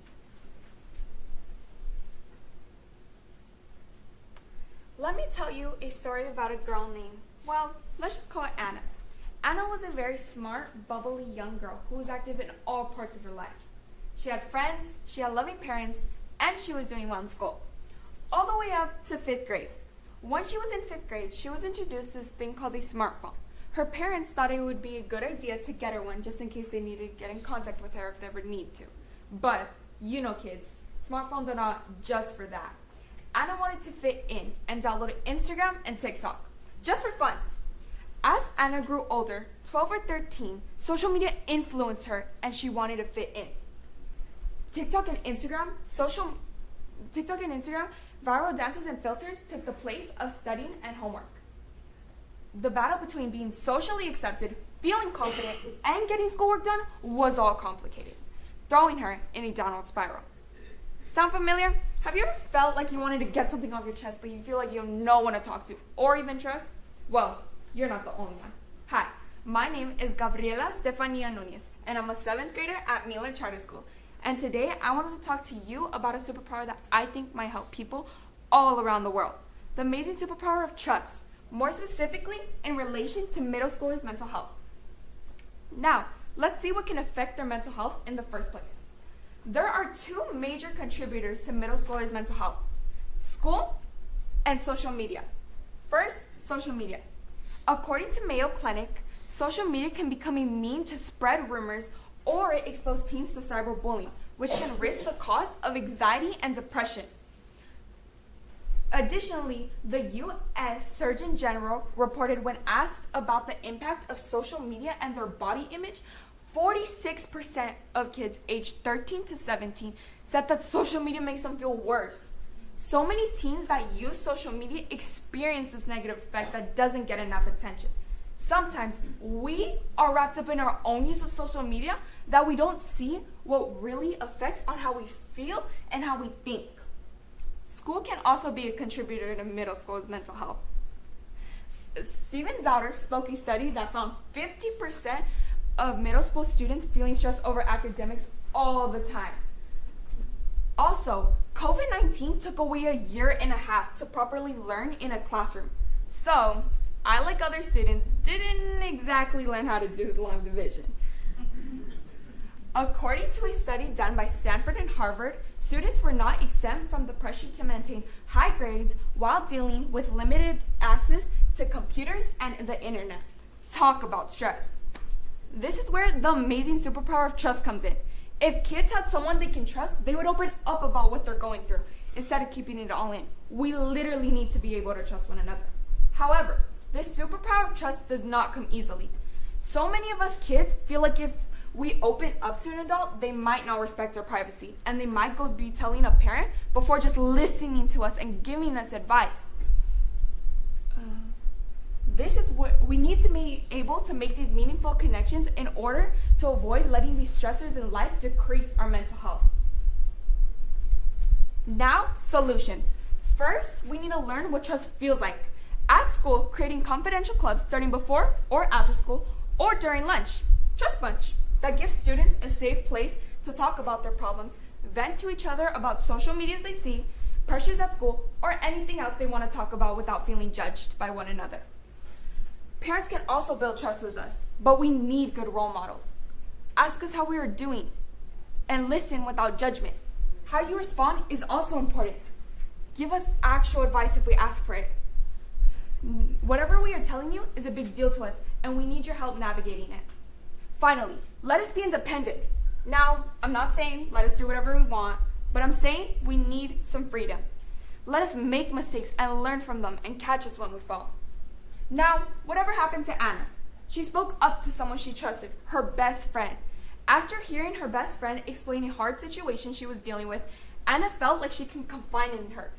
And immediately, it felt like a weight lifted off her shoulders. Just like that. It's that simple. The amazing superpower of trust helped Anna, and it can also help you too. Thank you.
chapter number 18.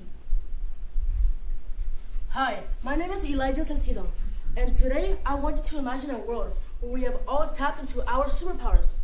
Well, so you may say, I don't have superpowers, or what does this kid know about me having superpowers? Well, believe it or not, I have superpowers, you have superpowers, you have superpowers. The first thing people relate superpowers to are superheroes like Spider-Man, Flash, and Superman. But what do I know? When I was little, I wanted a superpower so badly that I let a spider bite me. Oh my gosh, that was fun. But then I learned that a superpower is something that you are extremely good at, something that's completely native to you. And the only thing that you need to do is to believe in yourself. There's courage in truth, beauty in diversity, and strength in unity. Each of these three superpowers combined together can make a positive change for this world. So now, let's explore these three superpowers a little bit more further. It takes great courage to tell the truth, and it takes even greater courage to accept the truth. When Bonsu's daughter spoke these words, she spoke of resilience. She spoke of standing up for yourself and respectfully sharing your opinion, and saying words that you yourself sometimes don't really feel comfortable saying. And truth is a relentless act of courage that invites strength into your heart. Cesar Chavez, he really knew about having courage. He was able to travel throughout California, where he was exposed to the hardships of the farm worker life. And even though people turned their back on him, he was able to expose the unfair working conditions and wages. And he has helped benefit over 2.5 million people to this day. A wise person once said, "The beauty of this world lies in the diversity of its people." Beauty and diversity helps us broaden our perspectives on how beautiful this world is and the beautiful people in it. Maya Angelou, she helped us broaden our perspectives on beauty and diversity. With her strong voice, she helped create a safe community where everyone can succeed. And she even fought on issues on human rights. And we as human beings, we sometimes fail to see how beautiful this world is. How it is filled with all these amazing cultures, traditions, and beliefs. And this world, it's like a blank canvas with the potential to be filled with all of these amazing, beautiful colors to make the piece of art that we call home. Maddie Stepanek said, "Unity is strength. When there's teamwork and collaboration, wonderful things can be achieved." Many people think strength in a physical sense, but it can also mean strength in numbers, which in turn creates unity. Unity can transform a group of individuals into a cohesive unit. On September 11th, 2001, we were struck when terrorist attacks occurred at the World Trade Center, which lies at the heart of one of the world's largest cities. People all around the U.S. started raising money, enlisting in the military, and helping with philanthropic causes. And now, more than 30 million Americans each year on 9/11 Day come together and help out each other on 9/11 Day, the day where everyone came together. So now that we have combined truth, courage, and unity, these can also increase trust in our relationships and can increase our social bonds. And they can even cause joy, and joy causes a little sense of love. So as we unite these superpowers together, it is something unimaginable, the things that we can do. And they can really change this world forever. Thank you.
number 19.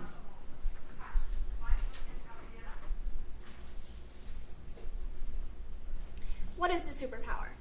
The first thing you probably think of is flying or super strength. But in reality, we all have superpowers. The one I think is the most important is the power of influence. From the moment we are born, we are watching. What we know is what we see. Sorry. All we know from birth is what we have observed other people doing. Think about it. Oh, I'm sorry. Nobody is born knowing anything. The language you speak, the things you do, the type of things you understand is all from watching. This is important and can be a good thing if people are taught to be hardworking and kind. It could also be bad if they have observed people who are rude and disrespectful. 4th grade was the first time I and many of my classmates saw a political ad. We sat down on the carpet for our daily trust circle. I don't remember the question, but we all ended up talking about some political candidates. Some kids were talking about how they supported some politicians, and some weren't. The quiet kids clearly didn't have family members who talked about politics, but the ones who were talking definitely did. This is important to me because this shows that the way people are influenced by even their parents can make a huge impact on society. Someone raised around a certain belief will likely agree. Everyone is influenced by everyone. Celebrities, friends, teachers, parents, every family member, and even strangers. If you were told by your friends to do something illegal, would you do it? You probably said no. But if you had seen influential people in your life doing similar things, that answer would probably be different. Most people, when given this kind of hypothetical question, would say no. They wouldn't give in. But in reality, someone in this room would. Everything you know about the world is because of someone else. The language you speak, the movies you watch, the books you read, and the things you do all come from someone else's influence. Think about a topic you like to read or watch things about. How did you find out that thing existed? We are born knowing nothing. Whether you learned it from your parents, teachers, your friends, your great aunt, you learned it from someone. This is an extremely powerful thing. If you are around good people, you will do as they do. As a result, you will influence others to be good. Then they will do the same. In a perfect world, this cycle would continue. But among the good is bad. You influence everyone, and everyone influences you, good or bad. If you teach a child to be kind, hardworking, and helpful, they probably will be. If you teach a child bad habits, like not working hard or not being polite, that will be how they act. Every person you meet can be changed by you. Giving a stranger a compliment can change their day, but harassing a stranger can too. Teaching your friend a helpful way to study can help them get better grades and get into college, but encouraging them to steal could get them arrested. You could change the life of someone in this room, whether for better or for worse. Their lives can be affected by you. When I was really young, I went to see a musical in the theater. I've now been doing theater since 4th grade and plan to continue throughout and after high school. All of those actors unknowingly influenced me and my life just by doing their jobs. Now do you see what a stranger can change? You are able to do the same. I urge you all to use your power of influence for good and make everyone around you a slightly better person.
number 20.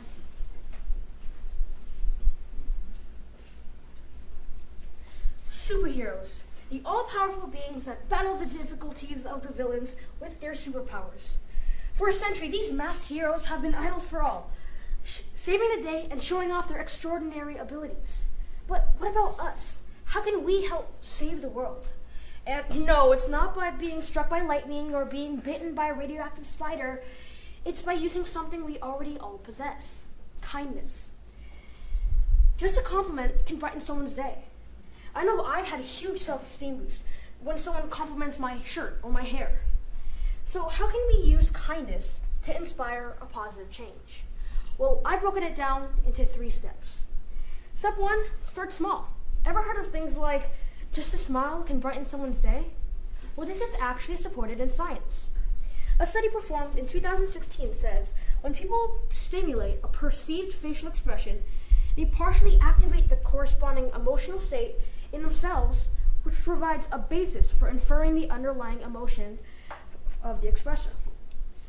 When we see someone smile, our brain recognizes that they're happy and replicates that emotion for themselves.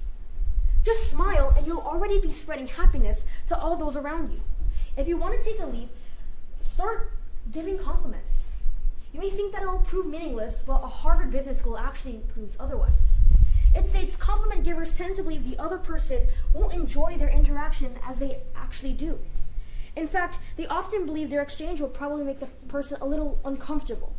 Yet consistently, receiving a compliment brightens people's day much more than anticipated, leaving them feeling better and less uncomfortable than givers expect. It's already proven that just a compliment can do so much more than you might think. All right, step 2, take bigger opportunities. You can volunteer at a local food shelter, clean up the beach, or take any other service opportunities that could be available in your community. If you build up from step 1, then you can be used to doing these things for others. And it will make you happy as well. Step 3, share kindness. The more the merrier.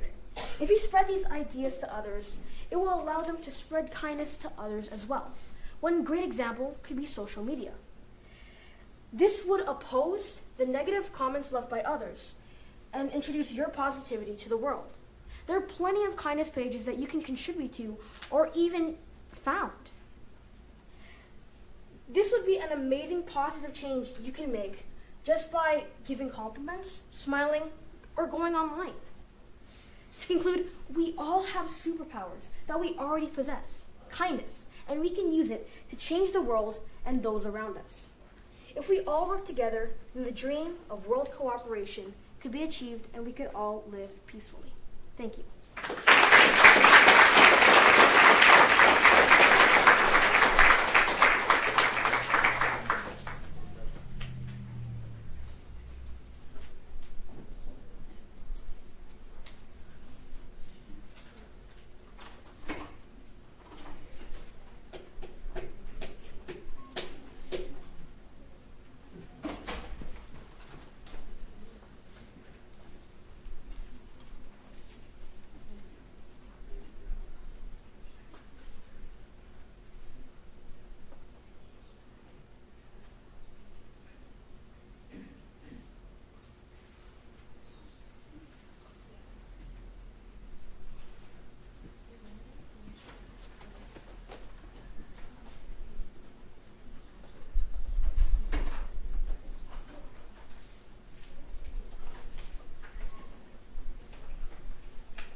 Speaker number 21. Ladies and gentlemen, esteemed judges, fellow participants, and honored guests. Today I invite you to embark on a journey with me, a journey that uncovers the remarkable potential within each and every one of us. and calls upon us to be the architects of a positive change. Let's begin by delving deeper into the life of Mahatma Gandhi, a towering figure in history whose empathetic understanding not only led India to independence, but set down the groundwork for transformative change globally. Gandhi's ability to connect with the struggles of the people was not just a political strategy, but a profound empathy. He's committed to nonviolent civil disobedience, driven by empathy, not only transformed the trajectory of India, but set a timeless example for movements worldwide, proving that the power of empathy can be a catalyst for monumental change. Now let's explore the superpower resilience through the lens of Stephen Hawking. Diagnosed with ALS, Hawking faced not only the confines of his own body, but the skepticism of a world that did not believe in him. Yet his resilience was more than just facing adversity. It was an unwavering commitment to intellectual pursuits. Despite a debilitating condition, Hawking continued his groundbreaking work in theoretical physics, leaving an indelible mark in our understanding of the cosmos. His life displays the transformative power of resilience when fueled by a passion for knowledge, demonstrating that one's commitment to resilience can transcend their own physical limitations. Consider the power of collaboration through the work of the International Space Station, also known as the ISS. The ISS is not just a marvel of engineering, but a testament to the possibilities when diverse nations collaborate in the pursuit of shared goals. The collaboration of countries like the United States, Russia, Japan, and countries in Europe in constructing and operating the ISS has advanced scientific knowledge and strengthened global partnerships. The ISS stands as a beacon of what can be achieved when we set aside our differences and work together towards a common goal. Proving that the power of collaboration extends far beyond space travel and science. Now let's delve into the superpower of kindness through the philanthropic endeavors of Bill and Melinda Gates. Beyond the roles as business magnates, the Gates have dedicated their resources to numerous charitable initiatives. Their kindness goes beyond financial contributions. It is about empowering individuals and their communities. The Gates philanthropy has created a ripple effect, inspiring others to contribute to positive change and uplifting those in need. Their commitment to kindness serves as a testament to the enduring impact of small acts of compassion, proving that the power of kindness has potential to create a domino effect of positive change that reverberates to communities and beyond. And now, the superpower of innovation, exemplified by Steve Jobs. Jobs, co-founder of Apple Inc., was a visionary whose innovative spirit revolutionized technology. His commitment to thinking differently and pushing the boundaries of what was possible transformed not just the way we interact with technology, but how we view the world. His journey illustrates that the power of innovation lies not just in technological advancements, but in the ability to challenge norms and envision a future that transcends existing possibilities. My fellow superheroes, the power to create a positive change resides within each of us. The stories of Gandhi's empathy, Hawking's resilience, the collaborative success of the ISS, the Gates' kindness, Jobs' innovation are profound examples of how embracing our superpowers can shape the world. Empathy, resilience, collaboration, kindness, and innovation are the superpowers when together form an indomitable force for good. Together, let us unite, let us embrace our superpowers, and let us become the heroes that this world truly deserves. Thank you.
22.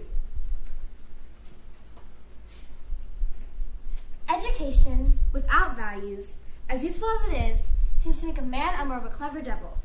C.S. Lewis, a college dean and educator, gives us a valuable insight with this statement. Education is powerful, but it alone cannot solve our world's biggest problems. But education, coupled with empathy, might just be the perfect match. We can solve major world issues like access to clean water, human rights, and gender equality. Don't get me wrong, education does play a big role. In places where there's poor education, there's a decrease in hygiene leading to waterborne diseases. In the article, The Role of Education Promoting Energy and Water Conservation in Buildings, it says, education can play a vital role. By highlighting this information, individuals can be motivated to adopt practices such as collecting rainwater, installing efficient-free fixtures, and reducing water wastage, all through awareness programs. While having a good education does help students better understand what's going on, empathy is a final necessary ingredient to make the world a better place. Did you know by the end of today, 9,589 people will die from unclean drinking water? That's about 9 times my school. But with the power of education, schools can teach their students about how we can help. Not having availability to some of these things is something we can fix. So why aren't we? These days people are so self-seeking. They need to have more empathy. Empathy is the ability to truly understand and share feelings of others. With this power, we can change lives. In a world so divided, it's essential that we champion the need for empathy. Throughout history, the struggle for human rights have been intermixed with acts of empathy that challenge the brutal systems. An example of this is the life legacy Nelson Mandela. In his fight against apartheid in South Africa, Mandela spent years of imprisonment, but came away with a firm commitment to understand. His ability to empathize with his oppressors, wanting a peaceful change rather than a harmful one, exemplifies the transformative potential of empathy and its hunt for justice in human rights. Additionally, the need for empathy includes gender equality. A woman like Susan B. Anthony or Elizabeth Cady reminds us that empathy can change the rules and make things fair. Their empathetic understanding of the unjust one faced changed our rights, making our genders equal. As we go through today's challenges, their legacy reminds us that empathy is a tool we can use for breaking down those gender barriers and rebuilding a more empathetic society. As Alice Miller states, empathy grows as we learn. So today, let's embrace empathy as our guiding force, as our superpower. Let's make a positive change to commit and develop empathy in our hearts and in our communities. In conclusion, empathy is a superpower that, once unleashed, can bridge gaps, foster compassion, and build a world where understanding and kindness prevail. So today, let's unleash our power of empathy with our education to make a world where every individual has access to both knowledge and essential resources needed for a thriving future. Thank you.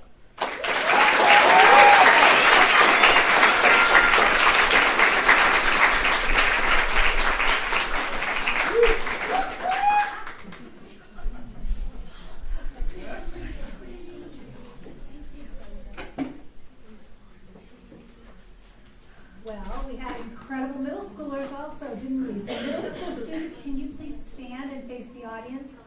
Middle school students, please stand and face the audience.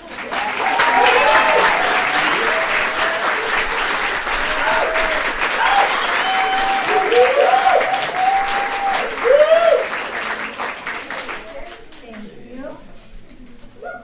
Again, we had a fantastic group of speakers today, so all of you now please stand and face the audience, and let's give them all a big hand.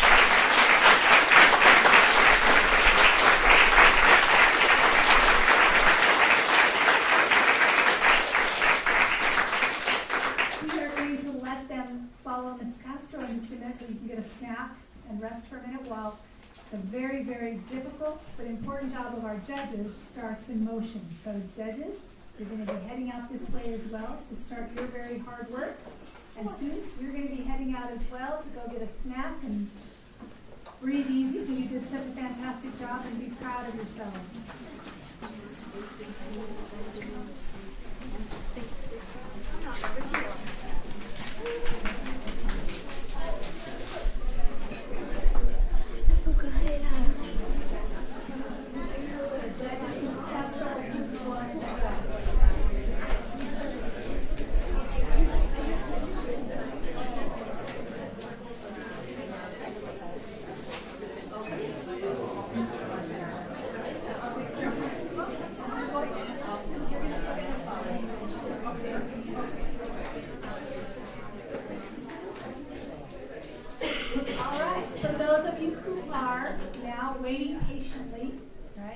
until the judges finish their hard job. You probably have at least 10-ish minutes or so, 15 minutes to stay close, but you don't have to stay seated, be quiet. So get up, stretch around, go to the restroom, and we'll see that in a few minutes.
to hear the results. But before we do that, we would like to take this opportunity to start with our 6th grade students. And you're going to be coming up and introducing yourself, your name, your school, and if there's anybody here that is supporting you. Okay, so we're going to start with the first row. If you'd like to stand up, come on up, first row. Right up here, all the way up. Okay, turn around this way. And so this is our first person who's going to start. She's going to give her information, and then she'll have a seat, and the next person will come on down and scooch down so that you're in the middle there. Okay, does that sound good? All right, go ahead, your name, your school, and if you'd like to introduce anybody. My name is MC Gonzalez.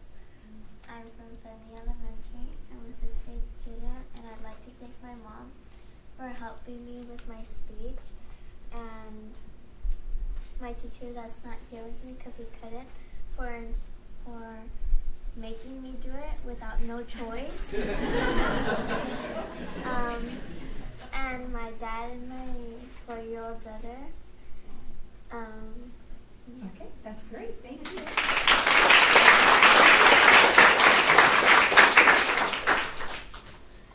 My name is Mateo Lenes. I am a 6th grade student in Mrs. Hadrian's class at Los Santos Elementary, all the way over there in the corner. And I would like to thank my family for pushing me to do this and being more confident, and my teacher for helping me with the speech.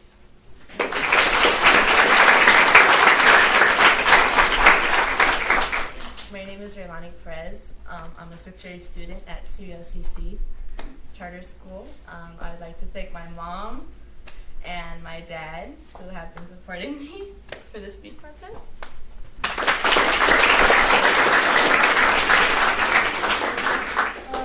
My name is Felix Ramirez, and I'm a 6th grade student in Ms. Sanchez's class. I would like to thank my teacher, Ms. Sanchez, if she couldn't be here today, my dad, and my mom, but she couldn't be here today.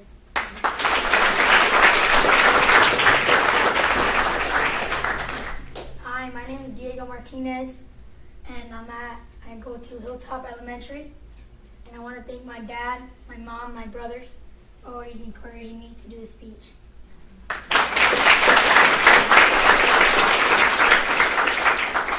Hi, my name is Arlette Nicole Rodriguez, and I would like to thank my mom and my dad for being here to support me, and also my principal for supporting me with this project.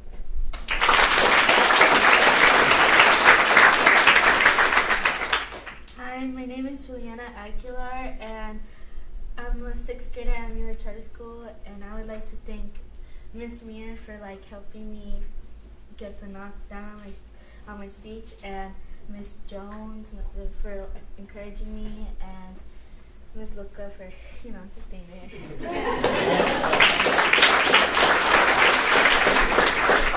And my mom and my dad for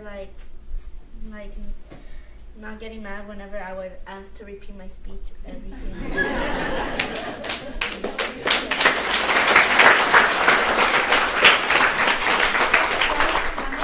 Second row, come on up.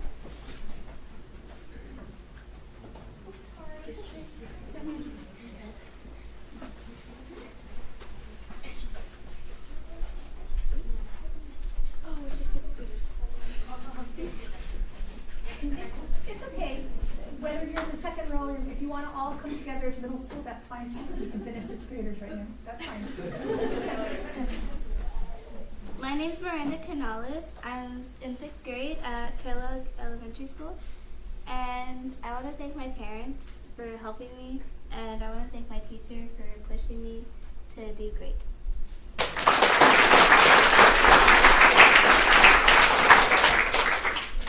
Hi, I'm Sevilla Guevara. I go to Clearview Elementary, and thanks to my mom and my dad for just coming and supporting me.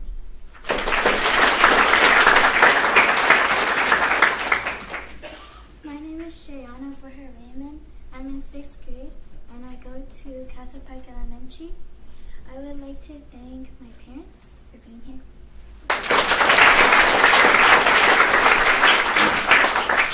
My name is Nelly Sarmiento, and I'm a 6th grader at Rice Elementary. And I would like to thank my sister for helping for helping me with my speech, and my family, my peers, and teachers for getting me out of my comfort zone to do this.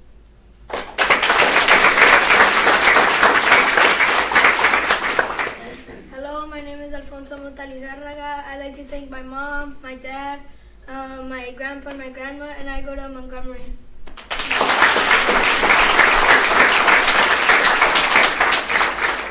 Okay, middle schoolers, come on up. Wait, oh, there's more sixth graders. I'm so sorry. Please, please, please, come on up, sixth graders.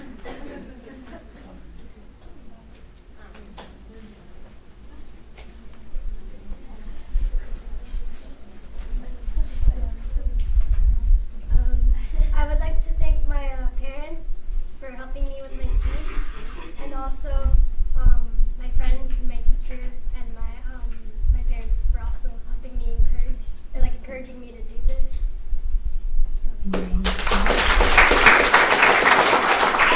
I'm a sixth grader at Rosebank.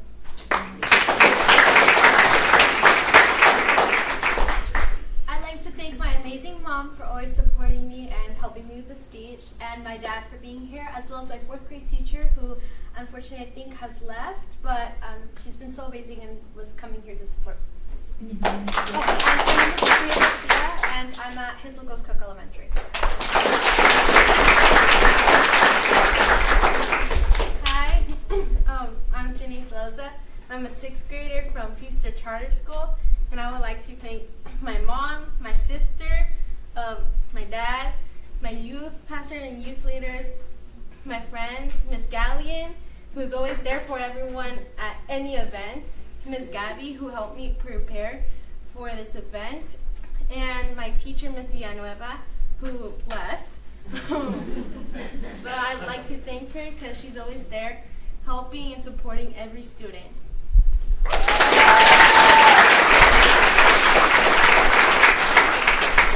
right, let's try this again. Middle schoolers, come on up.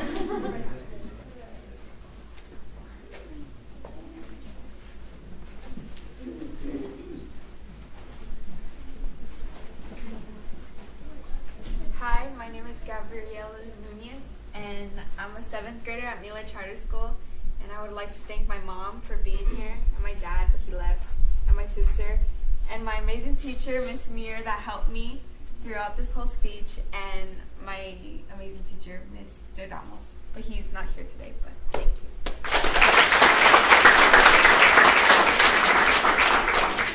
Hi, my name is Sierra Platero. I'm an 8th grader at Discovery Charter, and what am I supposed to say?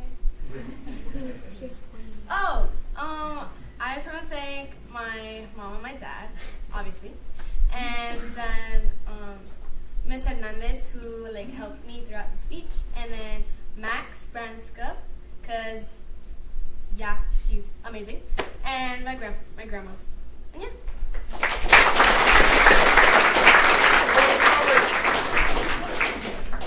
My name is Ellie Markham. I'm a 7th grader at Discovery Charter School, and I want to thank my mom and dad for being here today, and Ms. Hernandez, and my big brother who helped me with my speech, and Mr. McGaffey.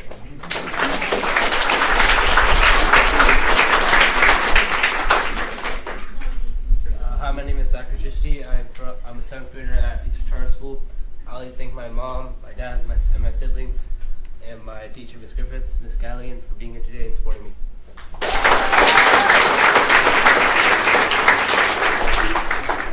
Hi, my name is Abigail Beebe. I'm an 8th grader at Vista Charter School, and I'd like to thank my mom, my teacher, Miss Ackland, for being here.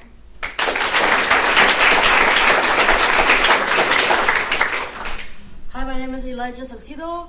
Today I would like to thank, first of all, my Lord and Savior Jesus Christ, my parents, my church, everyone that's been supporting me, my directors at my school. They've been on that to just keep me memorized with the speech and all. And clearly, we're all winners today because we really took the courage to just tell our speeches today. Thank you.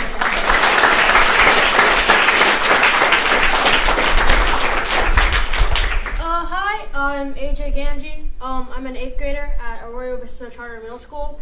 I'd like to thank my family, especially my mom who drove me here, which is crazy. And then my English and speech and debate teacher, Miss Summer.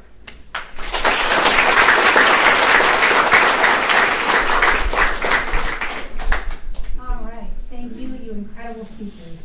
So now, the time you've been waiting for, we're going to start with 6th grade. And so remember what we had talked about earlier. There will be 3 speakers who move forward to the finals tomorrow. So in 6th grade, 3 students I'm going to be calling up who will be moving on. But again, remember, all of you are winners. You have all done an outstanding job.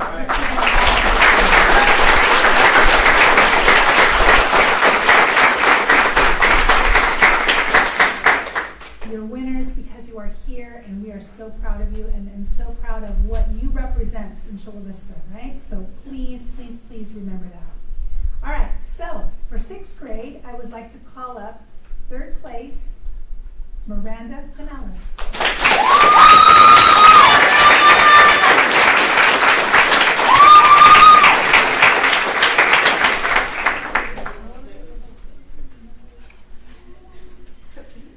Second place, Sabia Guevara.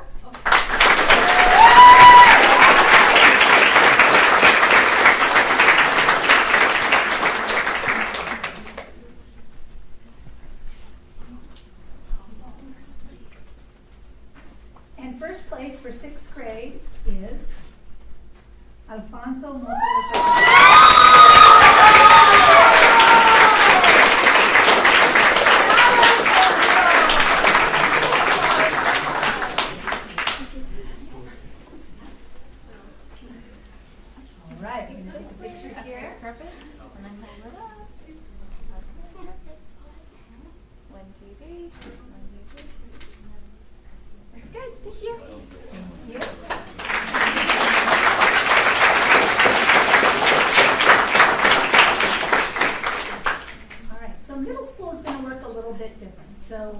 As I told you before, this morning we had another competition for 6th grade, and so 3 students from this morning will be competing with the 3 of you tomorrow.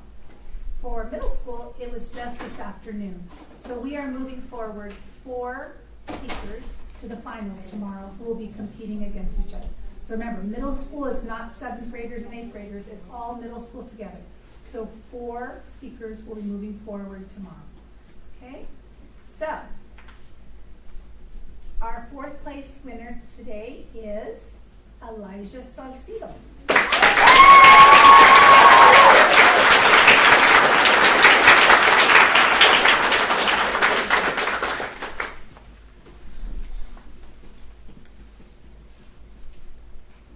Okay, our 3rd place winner is Zaira Platero.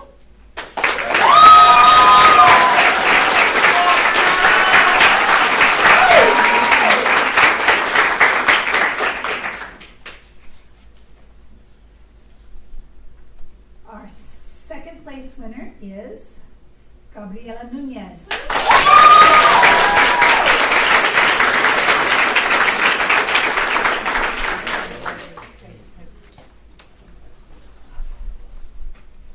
And our 1st place winner for middle school is Ellie Mark.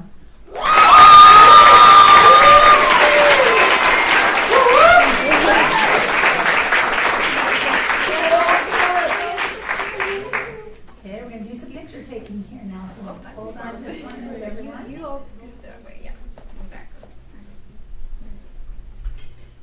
Can you scoot a little bit? Yep, perfect. Okay, 1, 2, 3. Okay, wait there, middle schoolers, wait there. I'd like the rest of our middle school winners to come on up. We're going to take a big picture of our middle school speakers. So middle schoolers, come on up, everybody. Yep, come on up. You're going to all have your picture back.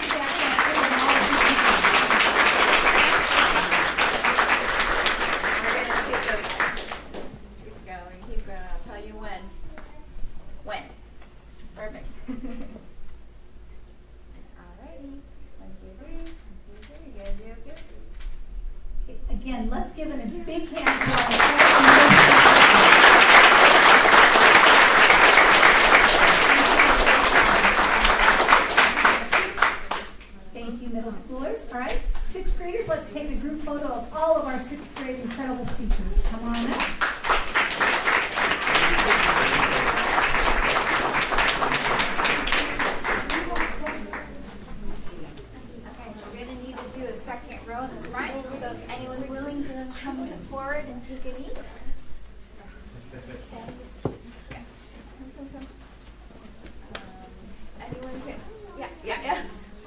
to like one more here on this side.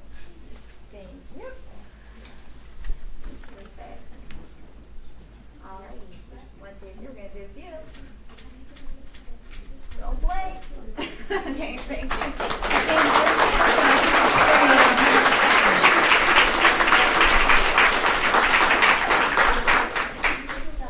So what an afternoon it's been. Thank you all. We appreciate and are so proud of all of these speakers. And we are so appreciative of all of you out here who support these incredible speakers. So to all of you, a big hand too.